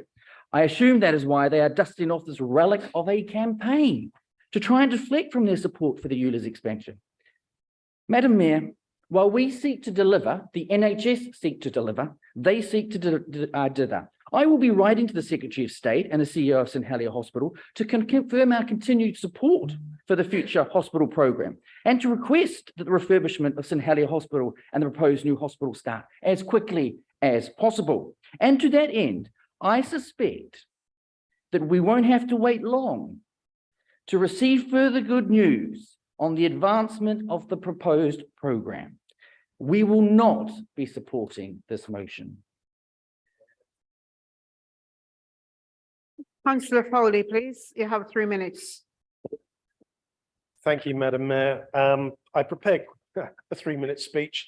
I don't think I'll go into it. I agree with some of what Councillor McLean has said, but I also find myself in favour of this motion. I think at the moment, for many years, it has been used, the closure of St Helier, and I have voted for a state-of-the-art hospital. However, times have changed. We've seen the pandemic.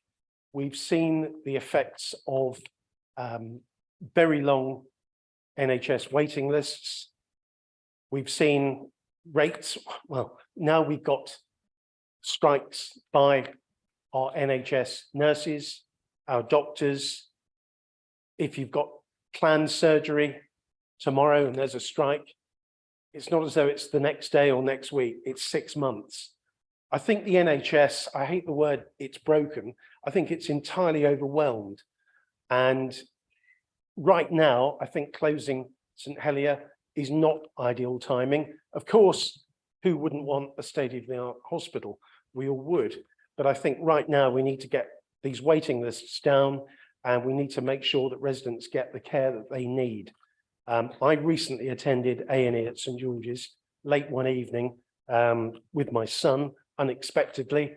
It's quite shocking when you visit an A&E department, especially of an evening. I've had my fair share of NHS visits caring for my wife for the last 5 years, And I have to say, they do a great job. Everyone here would say that. But right now, I'm going to support this motion because I would like to see the waiting list go down and we look after the residents of Merton. Thank you.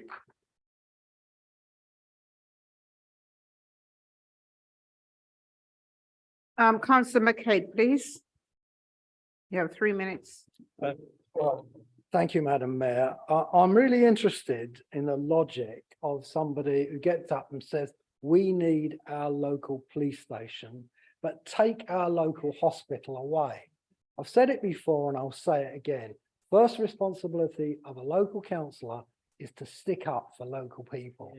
And you consistently argue, stop him interrupting, you consistently argue that we should move our local hospital away from areas of deprivation to one of the most affluent parts of Surrey. What's that about? Madam Mayor.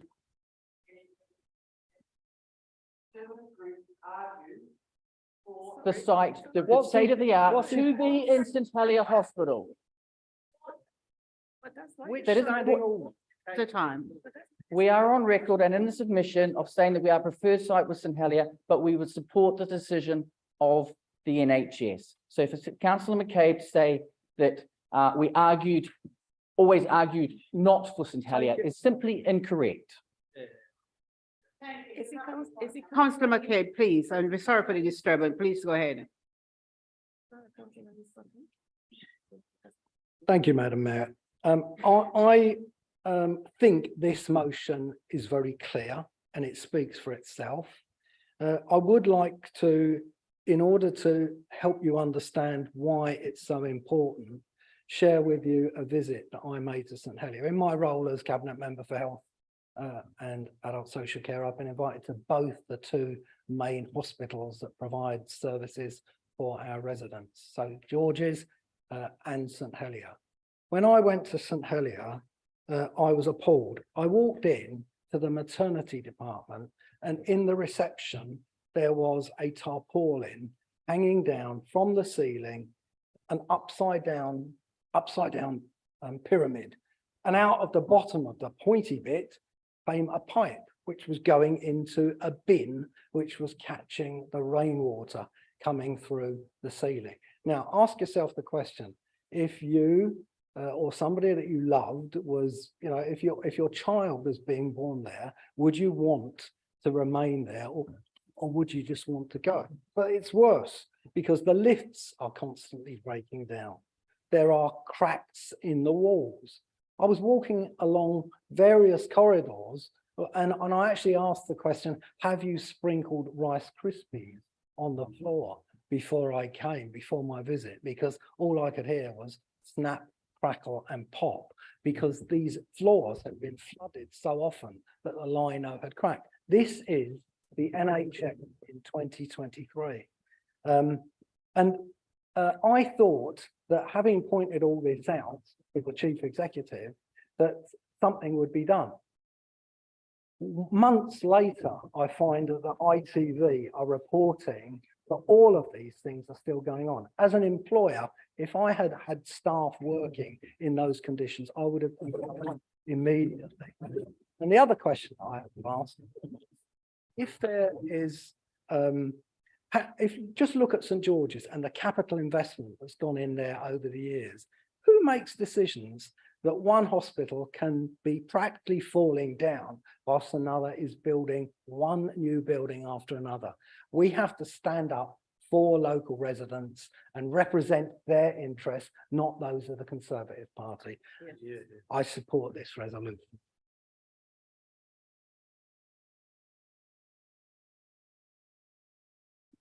If there are no further speakers, Councillor Williscroft, do you wish to use your right to reply? You have 2 minutes, please.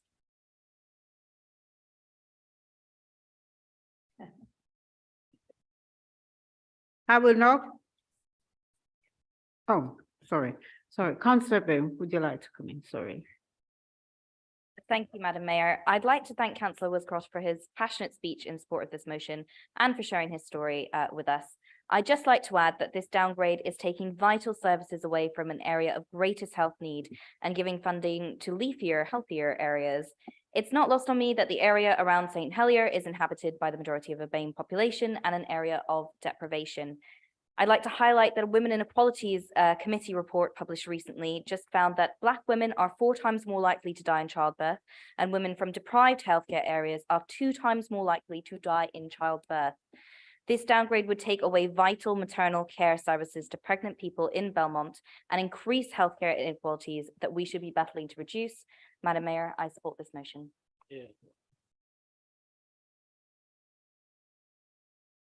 I will now call for a vote. Members, please indicate for.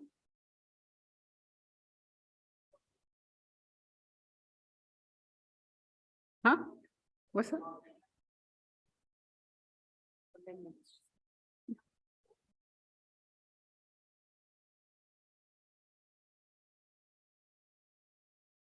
Against?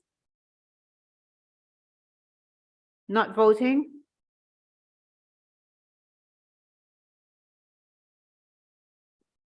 All right, 445 against 6, not voting 1. The motion is carried.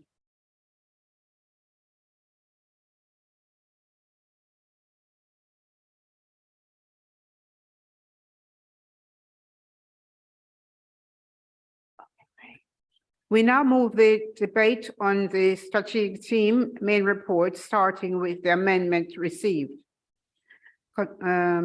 Conservative amendment. We have 2 amendments and we will make them in the order. We'll take them in the order they were received. Councillor Oden, please move your amendment. You have 4 minutes. Thank you, Madam Mayor.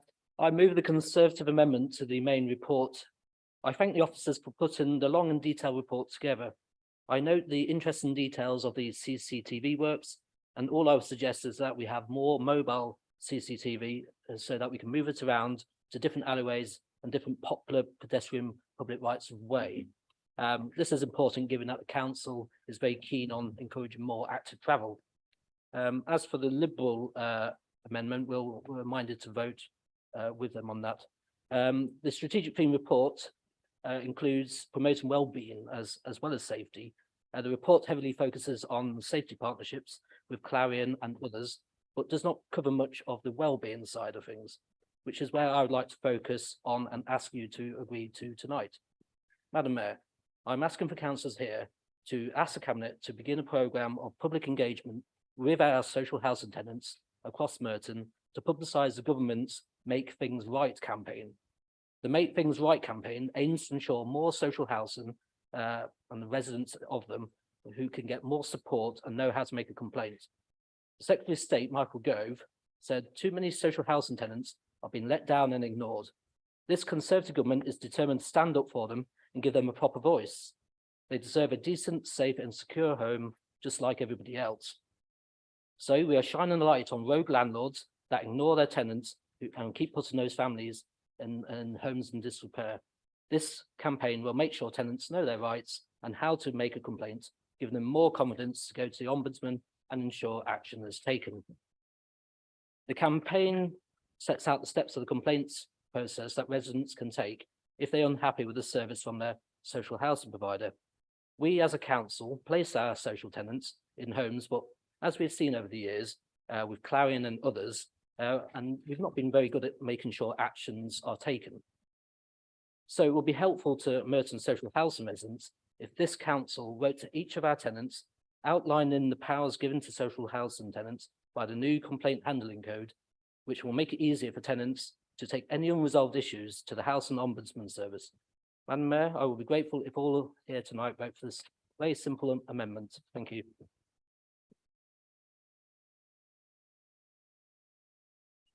The amendment is being seconded by Councillor Austin. You have 4 minutes, please. Thank you, Madam Mayor. And can I wish all those celebrating tomorrow in advance very good wishes for Eid Mubarak. And before I begin, thank you, Councillor Garrett, Councillor Stringer, for all of your work in the council to commemorate the King's coronation.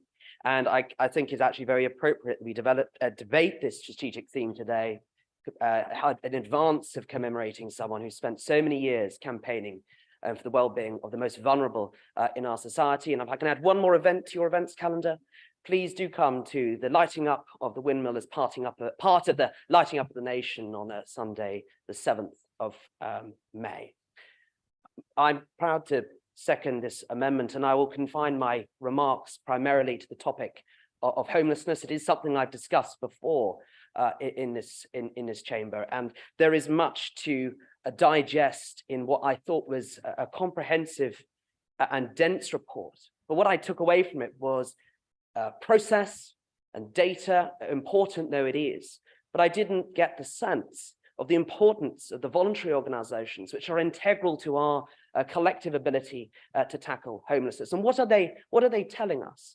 When I spoke to you in September, there were 37 people a day going to our day center, which is run by Faith in Action. That is now up to 50 people a day. And I hope that gives greater evidence as to the growing need to prevent homelessness and deal with those in desperate need.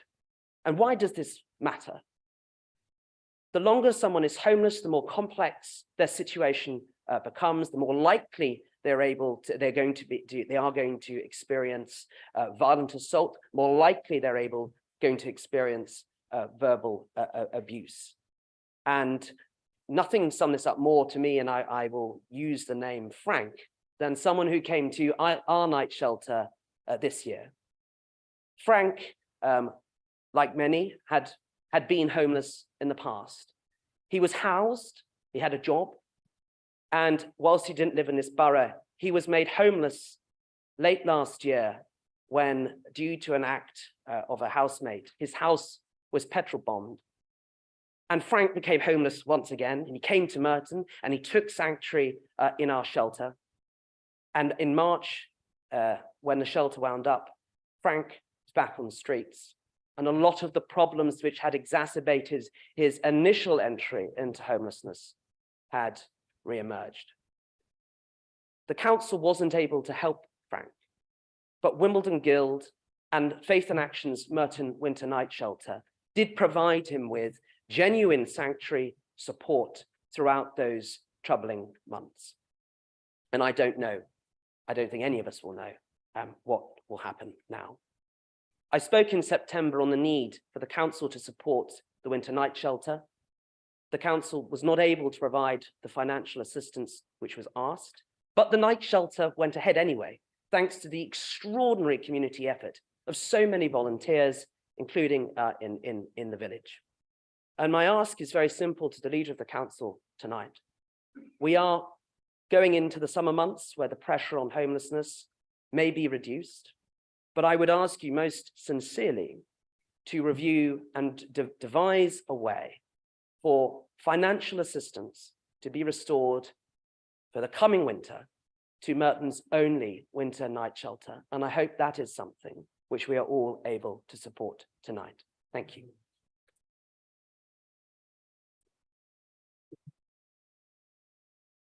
Thank you. We now take the second amendment. Councillor Kohler, please move your amendment. You have 4 minutes, please. Thank you, Madam Mayor. In light of his earlier speech, I will, if I may, just a few words to Councillor Patterson first. At Budget Council, you told this room how irritating you found the Lib Dems. Let me tell you with all my heart, that feeling is not reciprocated on our side. In fact, we adore you, Councillor Patterson. We regard you as a huge electoral asset. Carrying on the bonhomie, I'd like to thank Councillor Stringer for agreeing to our amendments to the report, an approach which stands in marked contrast to Councillor Garrett doubling down on his bullying of Councillor Flack. I have to say, I was not expecting you to agree to our amendment, Councillor Stringer, and you have rendered my lovingly prepared speech quite redundant. My words will therefore be quite short. I was disappointed that a report that purports to consider the safety of well-being of all our communities devotes just one paragraph and no substantive recommendations to a review into the Met that the report itself describes as damning. a point implicitly acknowledged by the administration in tabling their earlier motion and in the acceptance of our amendment to the report. Now, as a white, straight man, I'm not in one of the groups that have been so cruelly let down by the Met, and to which the Casey review held up to such a penetrating light, and to which Councillor Flack will speak in her speech. With that caveat in mind, I wanted to simply add, and colleagues know how indebted I am to our local police and my local police station, that had it not been for the bravery of a female and female PC and the proximity of the station, I would not be here today. Thanks to my successful judicial review, we almost alone amongst London boroughs have retained 2 fully functioning police stations, which I thought every party in this room would want to keep. Before I read the Conservative motion, which seems to exclude Mitcham Police Station. Yes, the Casey report is damning, but we are fortunate in Merton to have excellent officers, good community relations, and a diverse BCU leadership team in terms of both race and sexuality. Let's work together with them to help reform the Met, and let's pass this amendment to the report to show our intent. Thank you. Thank you. The amendment is being seconded by Councillor Faircroft. Thank you, Madam Mayor. To second formally, please. Councillor Flack, you have 3 minutes, please. Thank you, Madam Mayor. I had intended on seconding this amendment. However, as I've mentioned earlier, I was called away for work, so I'm not able to. Because of this absurd rule, I'm going to be saying pretty much the same thing, making the same points, but I can't say the words, I second this motion. And thank you, Councillor Fairclough, for doing that for me. Ridiculous rules like this just limit participation. Turning to our amendment. We have identified institutional homophobia, misogyny and racism in the Met. When I read Baroness Casey's report on the Metropolitan Police, from which that is a direct quote, I was horrified. I was heartbroken and I was scared. Do you know what I wasn't? I wasn't surprised. When I moved to London, I was excited to move to a progressive city. As a young queer woman who grew up in a small rural town, I was excited to move somewhere that I could be myself. But when I got to London, I was warned about the police, warned to stay away, to not engage, by close friends who were speaking from personal experience. Everyone has a right to be safe, to be protected by those who have taken an oath to do just that. Women should be able to walk home at night without looking over their shoulder. Members of the LGBT+ community should be able to be out and proud without being scared for their safety. And trans people, especially trans women, deserve to be safe in London. In the 1990s, the Macpherson report was released following the horrific death of Stephen Lawrence. In this report, it was highlighted the institutional problems within the Met.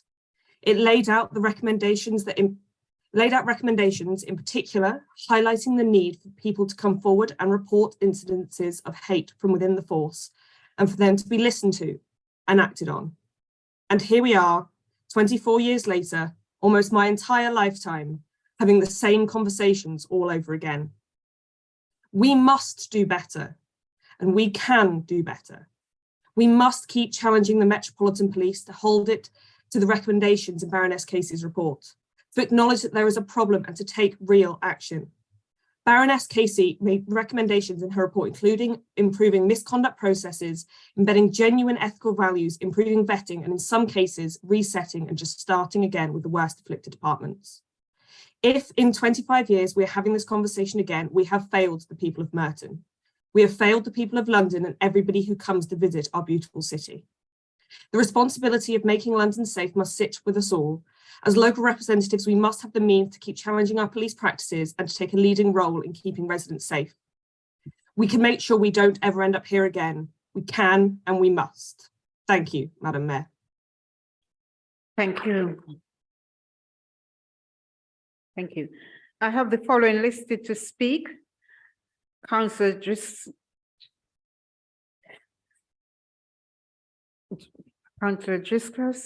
please excuse me. for your pronunciation. You know who you are. Thank you very much, Madam Mayor, and all involved in making this report.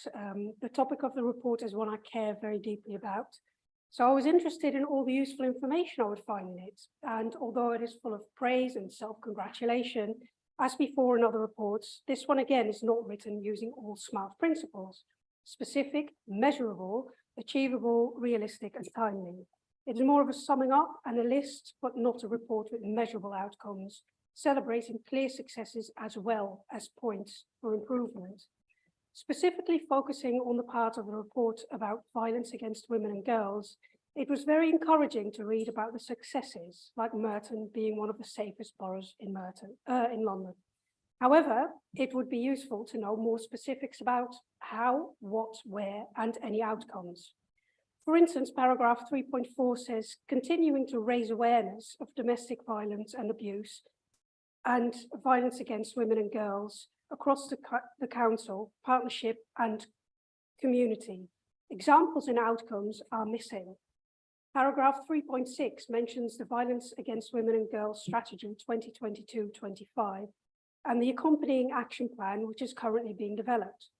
As it is already April 2023, can councillors and the community receive an update on when this will be completed, shared, and implemented? Paragraph 3.17 states Merton has signed up to the Mayor of London's Night Safety Charter, created to make London a city where all women feel confident and welcome at night. What does this mean for Merton in practice? I'm sure I'm not the only councillor who's already been contacted by residents about poor street lighting, like for instance in the Battles area in Abbey Ward. The council needs to do better than just responding to my inquiry with, these streets are lit to British standards and lighting levels are good. However, as is typical throughout the borough, the streets are tree-lined and parked with cars, and both will cause shadowing, which is unavoidable. In a YouGov poll held in 2021, better lit streets were ranked in the top 3 of what would make the UK safer for women. An article in the Wimbledon Wandsworth Times in March reports that Wandsworth Council is improving their street lighting after carrying out a consultation. Their strategy includes a recommendation to improve street lighting and prioritise locations that nighttime users tell the council are problematic.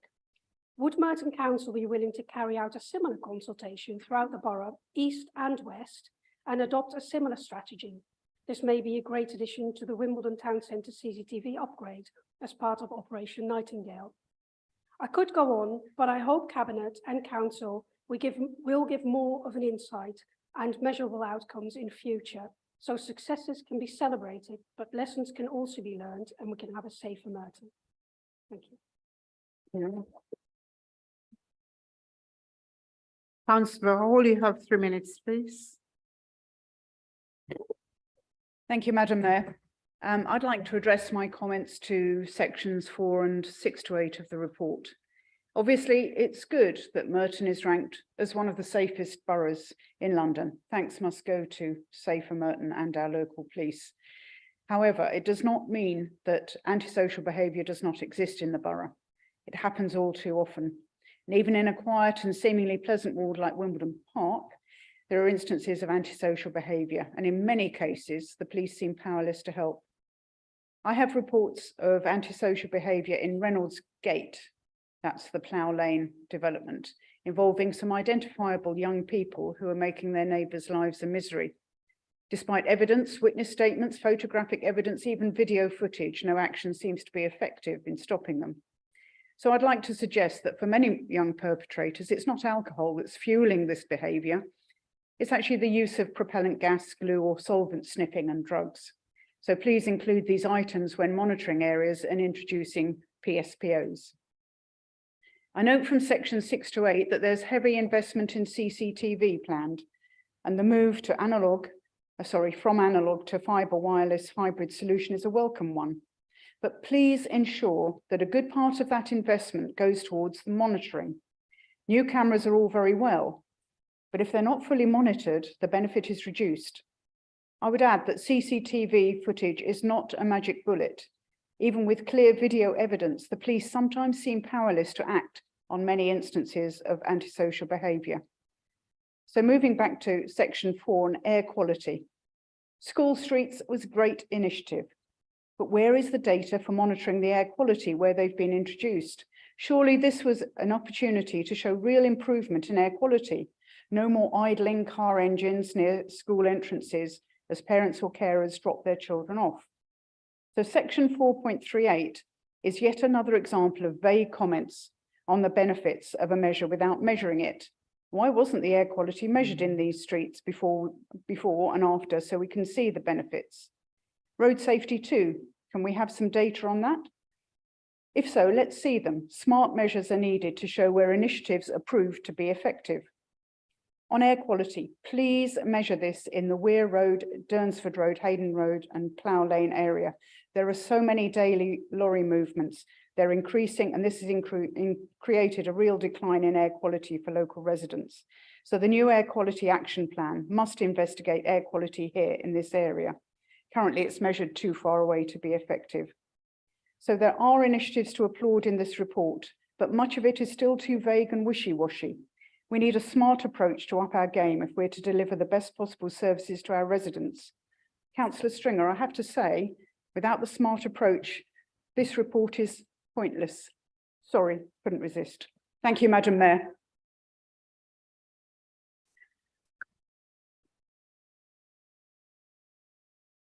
Councillor Foley, you have 3 minutes, please.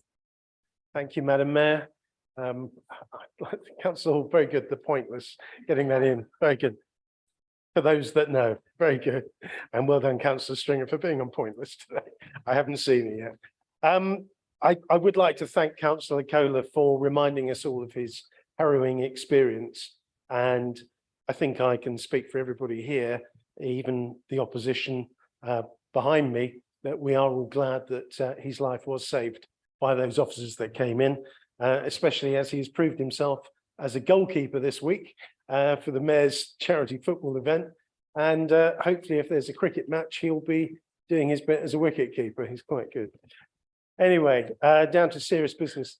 Baroness Casey's report obviously has highlighted a lot of problems that have been expressed this evening, and we've all heard rather a lot of in the main press and media over recent weeks. I think it's fair to say that morale in the police is at an all-time low. I have a number of friends that are serving, and two in particular I meet every week that I coach rugby with for 12 years that were senior police officers, and morale is at an all-time low. And so I think we do need to be careful what we say, and we do need to work with our local police, which is something I have done long before I was a councillor. Now, I think it's important, there's reference made about the commission meeting and holding the borough commander to account and how the local police do. Our new borough commander that took over did come before the commission, literally when she'd been in the role 3 weeks. She gave a very good talk that evening, announced the Casey report was on its way, and then called a meeting online for members, which hopefully many people managed to attend, and set out how she plans to deal with it. I think, to be fair, we need to let her actions now speak. I do have faith and would like to give her a chance. I think she is the right person for the job, and she will be coming before the commission, and that is what we will do. We will question her there. Thank you, Madam Mayor. Thank you. If there are no further speakers, Councillor Stringer, do you wish to use your right to reply? You have 2 minutes. Thank you. I'll be brief. I mean, Councillor Kohler, yes, we will be supporting this amendment because it is very similar in spirit to what we were putting forward in our motion anyway. But gosh, had I clocked 12 months ago that all we had to do was let them think that we were not going to vote for something and it was half the length of their speeches. Wow, we'd have been using that strategy a bit more often. However, on the Tory amendment, Councillor Hall has referenced the fact that I wasn't pointless earlier this evening. For those who don't know, I haven't actually seen it because I myself was at a trustee meeting of a homelessness foundation that I'm a trustee of. So supporting social attendance and preventing homelessness couldn't be more important to me and to us as an administration. But Madam Mayor, we are not going to be supporting an amendment that seeks to glorify the Tory government, whose policies and lack of investment have themselves led to increasing levels of homelessness and have led to the poor conditions that social tenants find themselves in. As Councillor Judge outlined, we are doing what we can to work with those tenants and address the issues like damp and mold. But if residents want to know how to, as the government calls it, make things right, they can vote out this Tory government and lead some real change. Thank you, Madam Mayor. We now call for a vote on the Conservative amendment to the strategic theme report. For, raise your hands.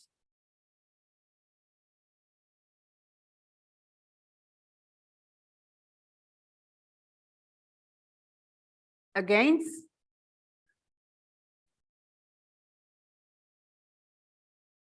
Not voting?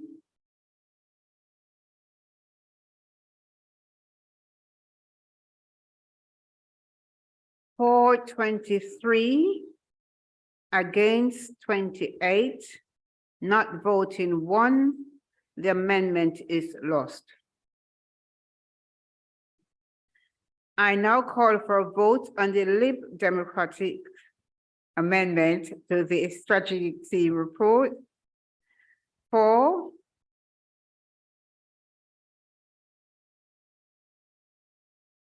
against, oh, sorry. Carried.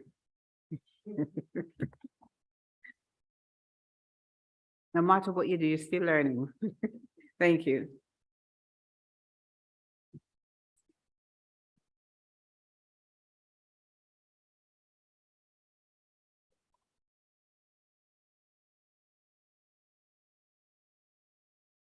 The amendment is carried.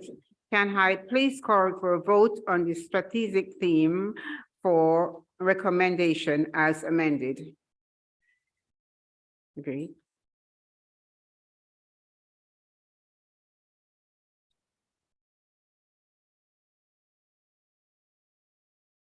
Okay, we're approaching the 3 hours mark of the meeting and the guillotine falls 10:15. I therefore move that the meeting is extended to enable all the items to be discussed. Is that agreed? Thank you. That's all right. Okay, do we do that? No? Right, okay. Okay, yeah.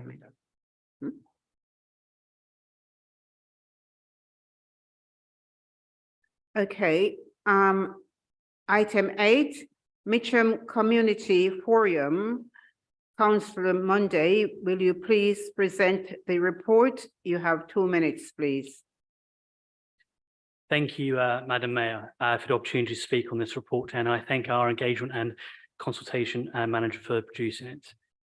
It was with both pride and a heavy heart that I chaired what was the last Mitcham Community Forum, and I'm grateful for our deputy leader and cabinet member for Civic Pride, Councillor Stringer, who is pioneering the improvements to community engagement, and her support for the Mitcham Forum continuing in a different format and led by ward councillors for the area.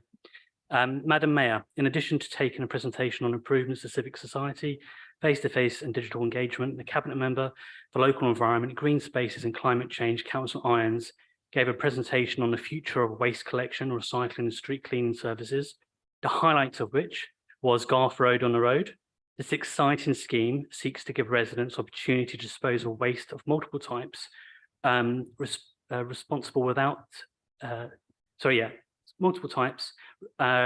the need to travel to our main waste and recycling centre in Garth Road, Lower Morden, cutting both carbon and fly tipping. I saw this from my own eyes just a few weeks ago in my ward of Pollards Hill, Madam Mayor, where a trial of Garth Road on the Road proved to be very well organised and successful, and many residents have already called and petitioned me for its return. We also received a presentation from our head of regeneration that illustrated the importance and vibrance of our high street. This, of course, addressed the importance of growth and retaining storeholders, small and large businesses alike. This would include pop-up ventures similar to other South London boroughs. And finally, in the open forum, residents expressed a diverse range of views relating to proposals to build homes on the Mitcham Gasworks site. As planning chair, I advise residents to make their views known through the official consultation and will be writing to developer to of the site to draw their attention to the views shared on the night. Thank you very much. Item 9, Morden Community Forum. Councillor Charles, will you present the report, please? You have 2 minutes. Yes, thank you. Yes, we had 3 excellent speakers at the meeting, which was our final meeting. We had Councillor Irons was talking about the refuse collection, and several people asked questions, so that was really positive. We also had the Merton Centre for Independent Living, and Pippa Maslin and Estefanos Habitus Selassie gave a talk about their work, which was very well received by everyone present, and it was really interesting. And also we had Barbara Gorner from the Dorset Hall group, who was talking about Dorset Hall and talking about the suffragette movement. And at this stage, I would like to hand over to Ed Foley, because he wants to make a slight amendment to the minutes. Thank you. Thank you, Madam Mayor. It was just a small matter that was brought to my attention by Councillor Mercer. I sadly couldn't attend that evening. I had a prior engagement, but reading the minutes, it says that the Dorset Hall group has been handed over the responsibility to both us as councillors and residents of Merton Park. We do acknowledge the great work that the Dorset Hall group have done in holding Clarion to account, but there's no way we have us as residents, a residents association, have the funds or the means to set up a trust and take on the building. What we have said, the building is still in the ownership of Clarion, and they are actively looking for a buyer. And the Dorset Hall group have done fantastic work in getting them to put a new roof. We will work with Clarion when a buyer is found, and hopefully they will have a sympathetic use for the building. That's all, Madam Mayor. Thank you.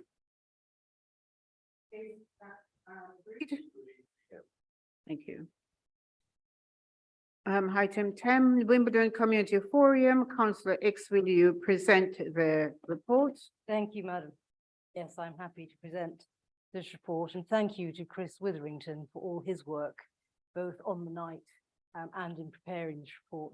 We had a lively meeting on the 22nd. We had an update on the work on acknowledging the history of... Sorry, try again.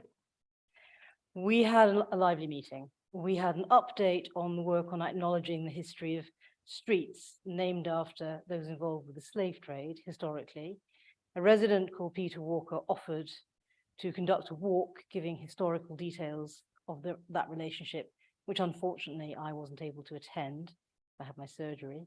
And the Councillor Stringer explained the consultation is ongoing, as we know it is. There was a discussion of the health walks. Their continuations under review, but walk and talk is on offer. We had an update from the police, which was wonderful, and says that crime across the borough is down 12%, which is much to be congratulated. Councillor McGrath made the point that the Commissioner has indicated he is reviewing all options on station closures, and I hope not closures, and I'm sure that's something everybody will endorse, as they did at the meeting. Councillor Stringer explained plans to have the public space protection order made borough-wide, and we had an upbeat report from Craig Hurrell about various positive things coming, including a climbing wall in Centre Court, which I'm sure my daughter will be delighted by. We too had a presentation from the Merton Centre for Independent Living, from Estefanos Abtalassi and from Pippa Maslin, which was very well received. And Councillor Stringer thanked them and said that she has raised the need for changing places toilets in the Centre Court and civic centres, which is something which I'm sure everybody here really hopes is going to happen. And then Chris Witherington gave us a presentation on the future plans for what is proposed to replace the fora. And unfortunately, I regret that they are going. I think it is a great loss to local democracy, even though they are not well attended. Thank you very much. Your time is up now. Thank you. Okay, item 11, as no motions have been submitted other than those on the strategic theme, which we have already debated, we will move on. Councillor Gerald, I don't know why I just cannot pronounce your name correctly. Anyway, you know, will you move the motion, please? You have 4 minutes. Thank you very much, Madam Mayor, and I'm delighted to be proposing this council plan to council this evening. It's a real honour and privilege to be leading the borough where I grew up. I'm proud of Merton and I'm proud to be from Merton. But I got into politics because I wanted better for our borough and for all the people who live and work here. And since I became leader, this new Labour administration has been focused on making things better for people in Merton. From getting the council accredited as a living wage employer and investing £22 million into real, practical support and solutions to the cost of living crisis, to planting 10,000 trees in 1 year and getting Merton well on its way to being the best borough in outer London to own, rent or share an electric vehicle. Labour is tackling the challenges of today and laying the groundwork for the future at the same time. Building a better Merton together is our blueprint for success from now through to 2026. It outlines the ambitions we hold for the borough and the people who live and work here.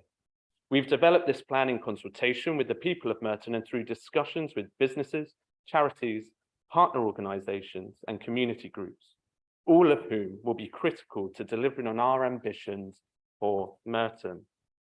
Central to the plan are the 3 themes: nurturing civic pride, building a sustainable future, and creating a borough of sport. We want everyone in Merton to feel proud of the place they live.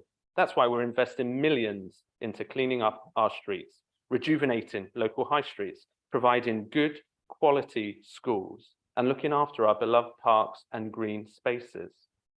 Our communities are at the heart of our plans for Merton, which is why we're pledging to do more to support them, including increasing our grant funding for community groups. Last year, we awarded more than £2 million to local causes, and we will maintain this level going forward.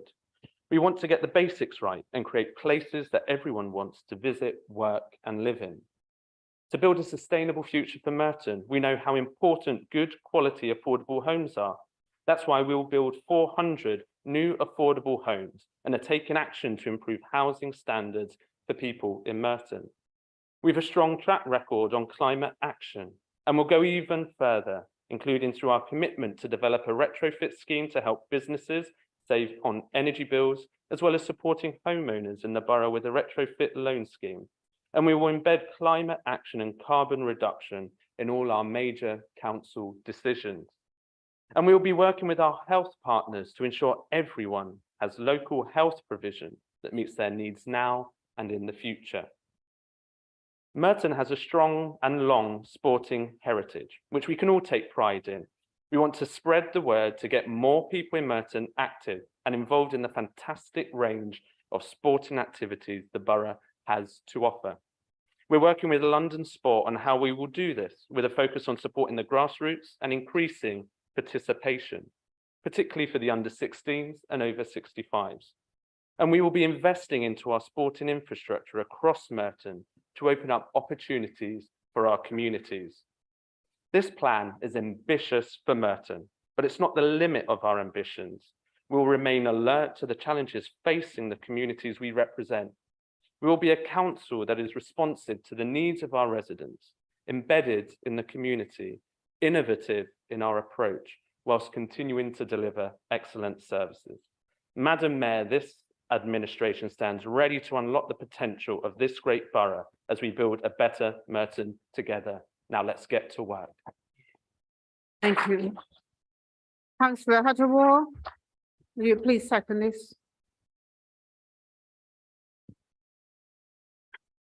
Madam Mayor, Merton is a great borough with a rich history, We have many award-winning parks and green spaces which are much loved and well used by young and old, where new friends are made, adding value to their lives and keeping them active. As a council, we are always mindful that we are here to support the poor and vulnerable and work to bridge the gap between the East and the West. This in itself is not enough, which is why I am pleased we are creating a framework to bring all that is good and working well together and building on what needs improving under one umbrella. So together we have one Merton. This is the residents of Merton's identity and their civic pride. Our ambition for the borough knows no bounds. We want this to be a borough that is attractive to new reputable businesses, developing and nurturing new local businesses, enabling them to thrive and grow here, partnering with sporting enterprises to introduce new sporting opportunities for the children of Merton who would not otherwise have them to compete on the world stage, representing and raising Merton's profile. That is our ambition. It is only by working together with local residents can we achieve this, to give them a sense of belonging and pride in the area. Prime examples of these are the regeneration of Colliers Wood, the library in Colliers Wood, and the new Daffodil Walk, soon to be launched with its new blue bench to help promote and support those suffering mental health, the brainchild of Jane Upson in memory of her nephew who committed suicide, which is the result of working together with the Friends of Colliers Wood Parks and Green Spaces. Madam Mayor, I feel civic pride is so important for the borough. I support the council plan.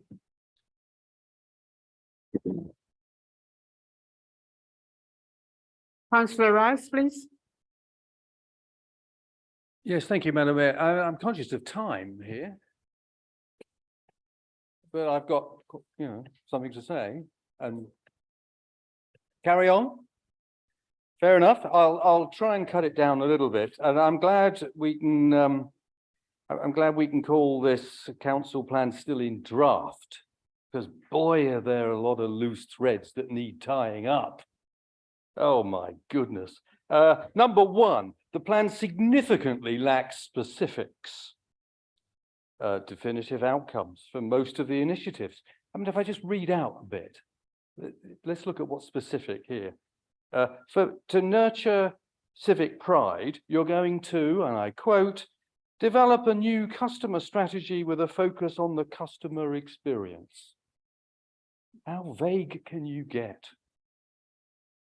You couldn't make it more vague if you tried. Then number two, second sort of area of loose threads in this document, there are absolutely no links between your stated initiatives and a budget or any assessment of value for money performance on the existing initiatives that are running forward. So it's impossible to properly scrutinize this and approve it. And where are the links with the Council 2030 vision document? But most bizarrely, number three, there are no links between your 70 odd initiatives and the 40 to 50 performance measures, thereby causing potentially serious mismatches. We all know that what gets measured gets done. So I'm thrilled for Mitcham Market.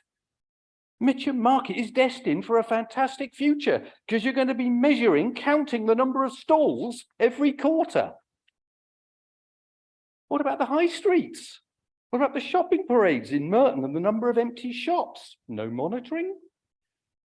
What's we got a pressing housing issue? What about measuring the number of empty homes? Not going to do that. You're going to be measuring nitrous oxides, but you're not going to be doing those pesky little particulates known to cause serious health problems. They're not in there. So this so-called plan needs a lot of further work. And finally, you talk about the frequency of measuring performance. I'm hoping that you're going to be sharing with the councillors as and when you're going to be measuring things so that we can have openness, transparency, and proper scrutiny. Thank you very much.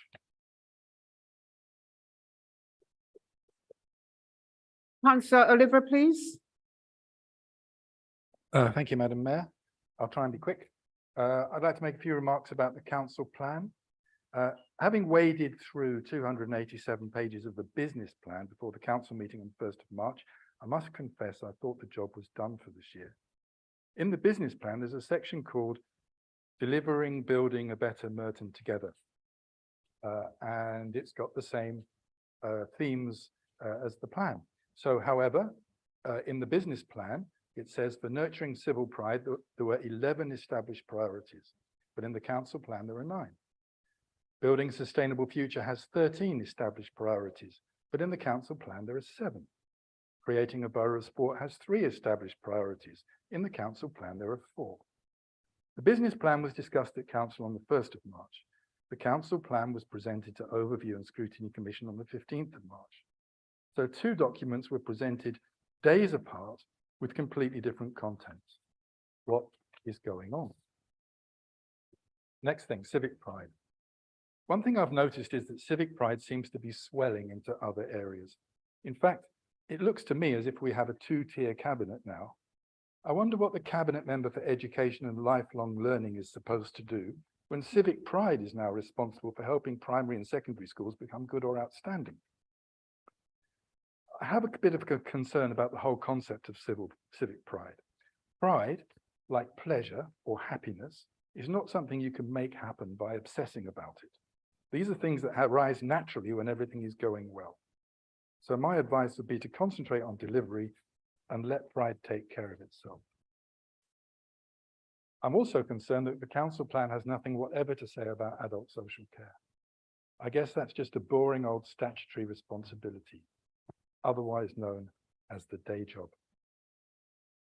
Finally, in conclusion, there is definitely some good stuff here, but even though we're already a year into the 4-year term, it's still a work in progress. The council at this time is uniquely placed to deliver for the people of Merton. You have the proceeds of the sale of Chas, which is like a windfall, like North Sea oil. So there's no excuse for not delivering something very special. You can whinge all you like about the coalition, but remember that when Councillor Alan Brittis was leader, you maintained services and froze council tax during that time. Well, so far all we have managed to do is to increase council tax by 5% and trouser the proceeds of Chas. We've 3 years left to build a better Merton. Let's get on with it. Councillor Fairclough, please.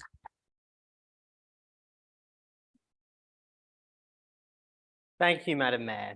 And further to my colleague's comments, I want to sum up our disappointment at this council plan and how it could be better.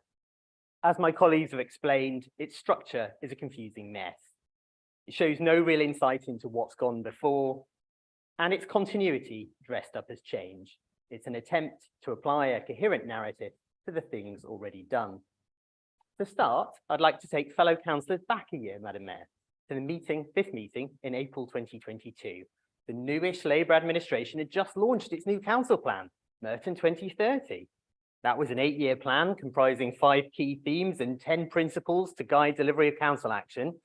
And Madam Mayor, those 5 key themes bear more than a passing resemblance to the Merton Labour manifesto published in late April 2022.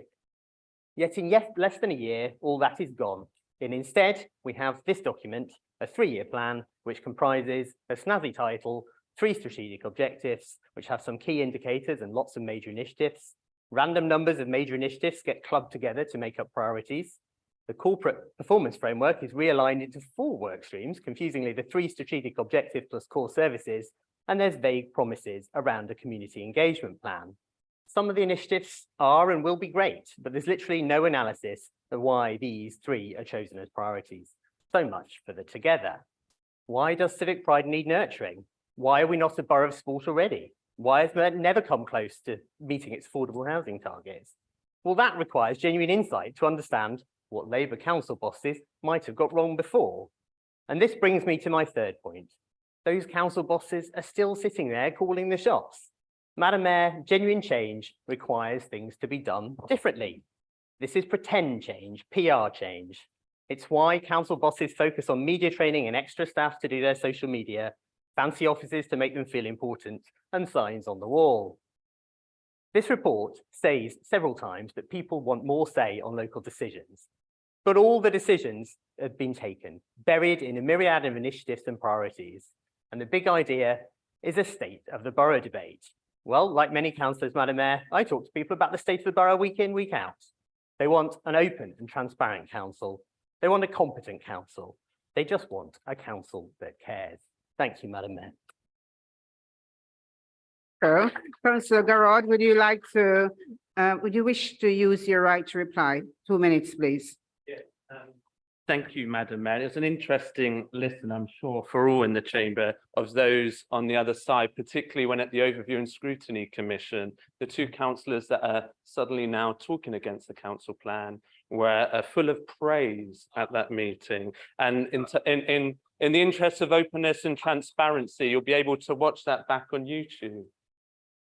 Those on the other side may want to keep talking this borough down, but we're ambitious on this side and we will deliver for our residents, and we will continue to focus on working with our residents, our businesses, our voluntary organisations and partner organisations. And the goal of opposition councillors talking about openness and transparency.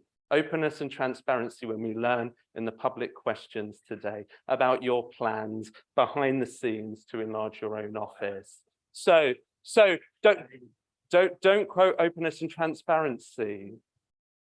Learn and preach what you say. Madam Mayor, this Labour administration will continue in its efforts to build a better Merton together. Thank you. This has been seconded by Councillor Bim. We're running behind time again, so yes, let's get on. No? No? I'm here. What? Oh, do apologize. I'm jumping a bit too fast. Want to go home? Sorry. Okay, agreed? Right. What else?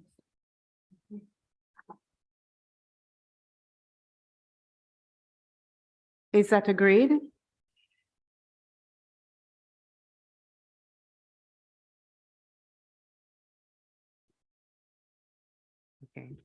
Okay, sorry. Okay, sorry about that. Okay, Councillor George, will you, yeah.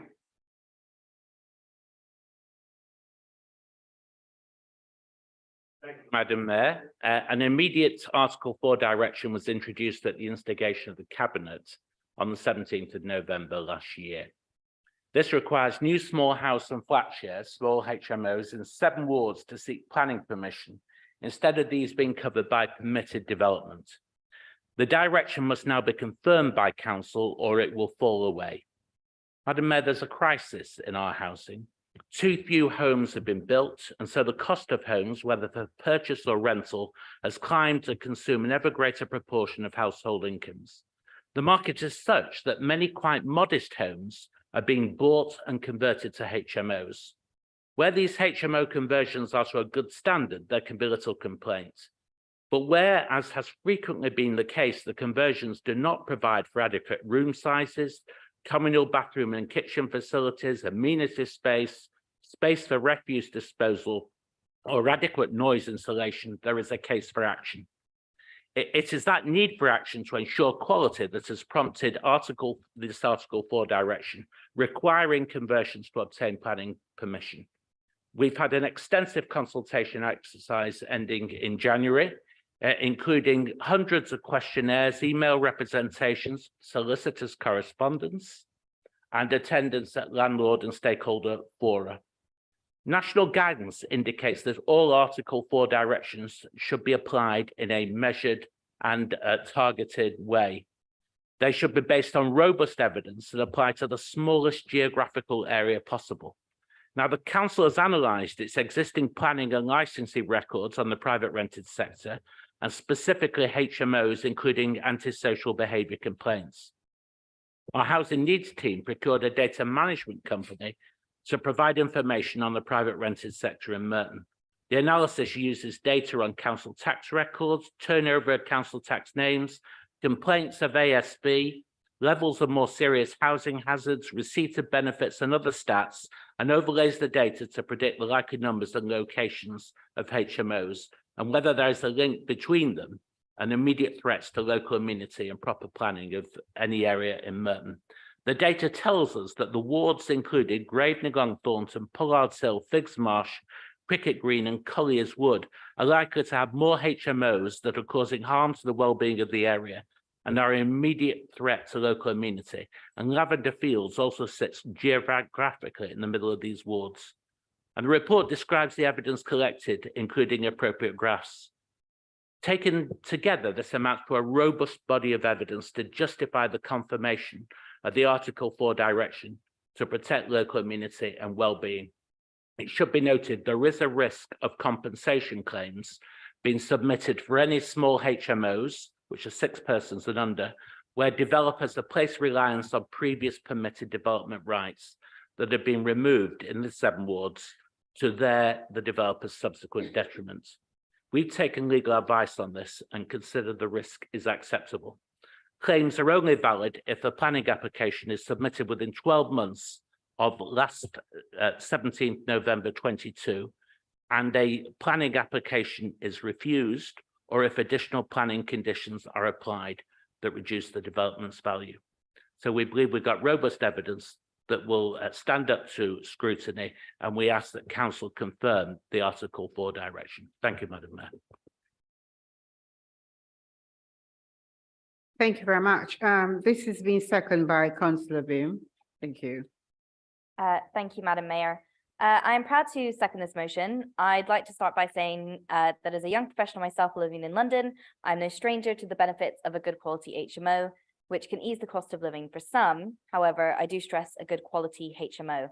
It seems that everyone who moves to London these days has a terrible, awful story about an unscrupulous landlord converting a family home into an HMO with shoddy conditions, damp and mold, lack of waste planning. As a ward councillor for Graveney, I have seen firsthand some of the horrendous HMOs and the impact of on both their residents and surrounding residents. It's important to recognise that these conditions disproportionately affect those on a lower income, those with families, and when you dive deeper into those stats, those who are Black and ethnic minority. That's why, to start to tackle this problem, this Labour-led council have implemented an Article 4 direction in the wards of Figs Marsh, Graveney, Long Thornton, Pollard's Hill, Colliers Wood, Cricket Green, and Lavender Fields. This Article 4 direction has enabled and will continue to enable us to hold landlords and developers to account with a greater range of powers. For local residents who own their own homes too, this is a welcome change and chance for increased scrutiny with the introduction of a mandatory 6-week consultation period.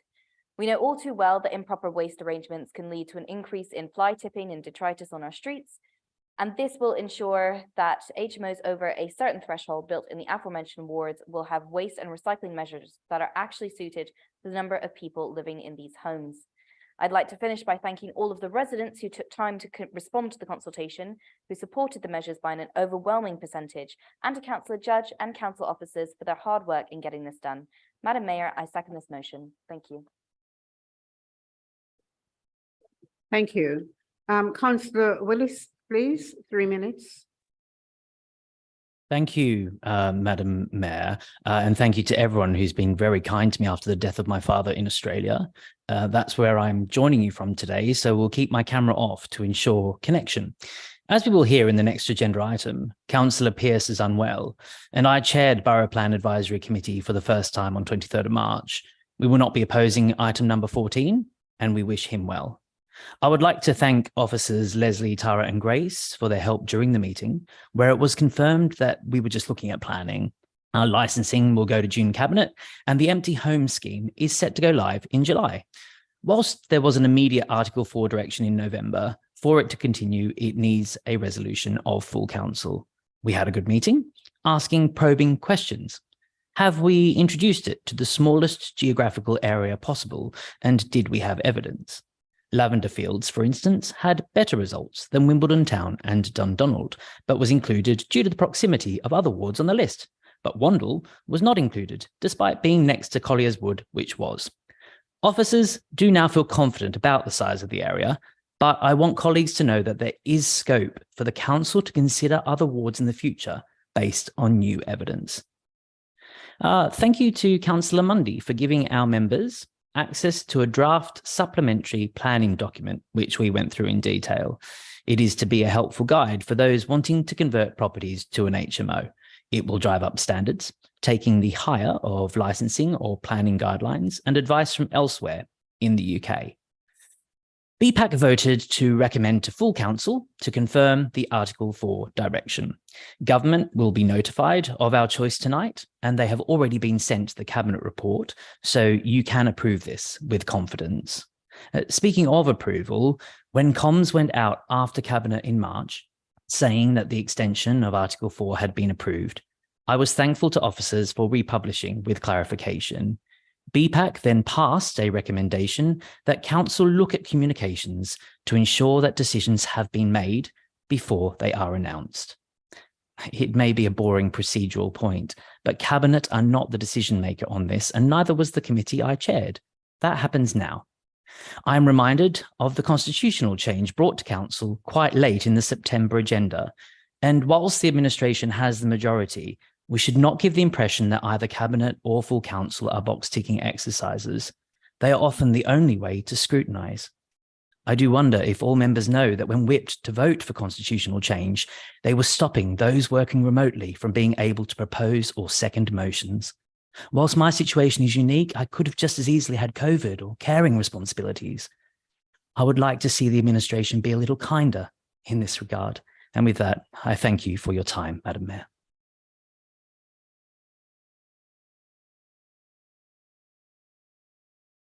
Thank you, sir. Councillor, we have a few more to cover, and would it be okay for we to stay another 15 minutes? Agreed? Agreed, thank you. Okay, Councillor Judge, would you like to use your right to reply, please? You have 2 minutes. No, I'm grateful for the support of the councillor who chaired BPAC. Is that report agreed? As I hear no further, dissent is agreed, thank you. Item 14, approval of absence. Councillor Beam, will you move this report? Madam Mayor, I would first and foremost like to send my good wishes for Councillor Dennis Pearce, who is undergoing a period of ill health. I'm moving this motion on an approval of absence to ensure that we give him the time and space needed to rest and recover. This has been seconded by Councillor Didomore. You have 4 minutes. Thank you, Madam Mayor. I'd just like to, on behalf of Councillor Pearce, send his thanks to all who have sent best wishes for his recovery. And also I know he wishes to place on record his thanks to the NHS staff who are caring for him. Fairclough, you have 3 minutes. Thank you, Madam Mayor. Only to offer our good wishes to Councillor Pearce and his family on his recovery. Thank you. Councillor Beam, would you like to use your right to reply, please? No, thank you, Madam Mayor. Thank you. Is that report agreed? Thank you.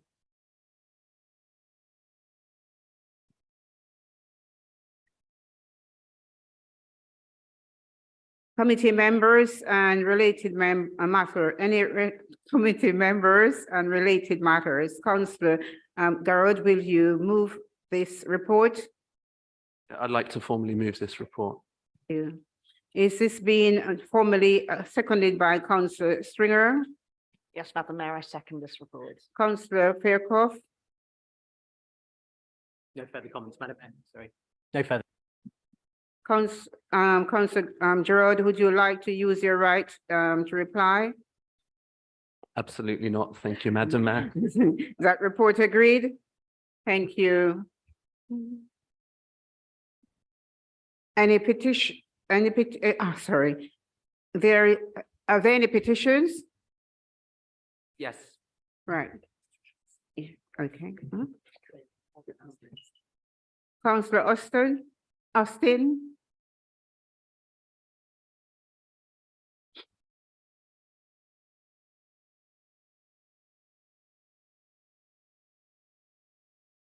Petition from say Wimbledon Village flower stall signed across by 1,400 members. Thank you. Thank you very much.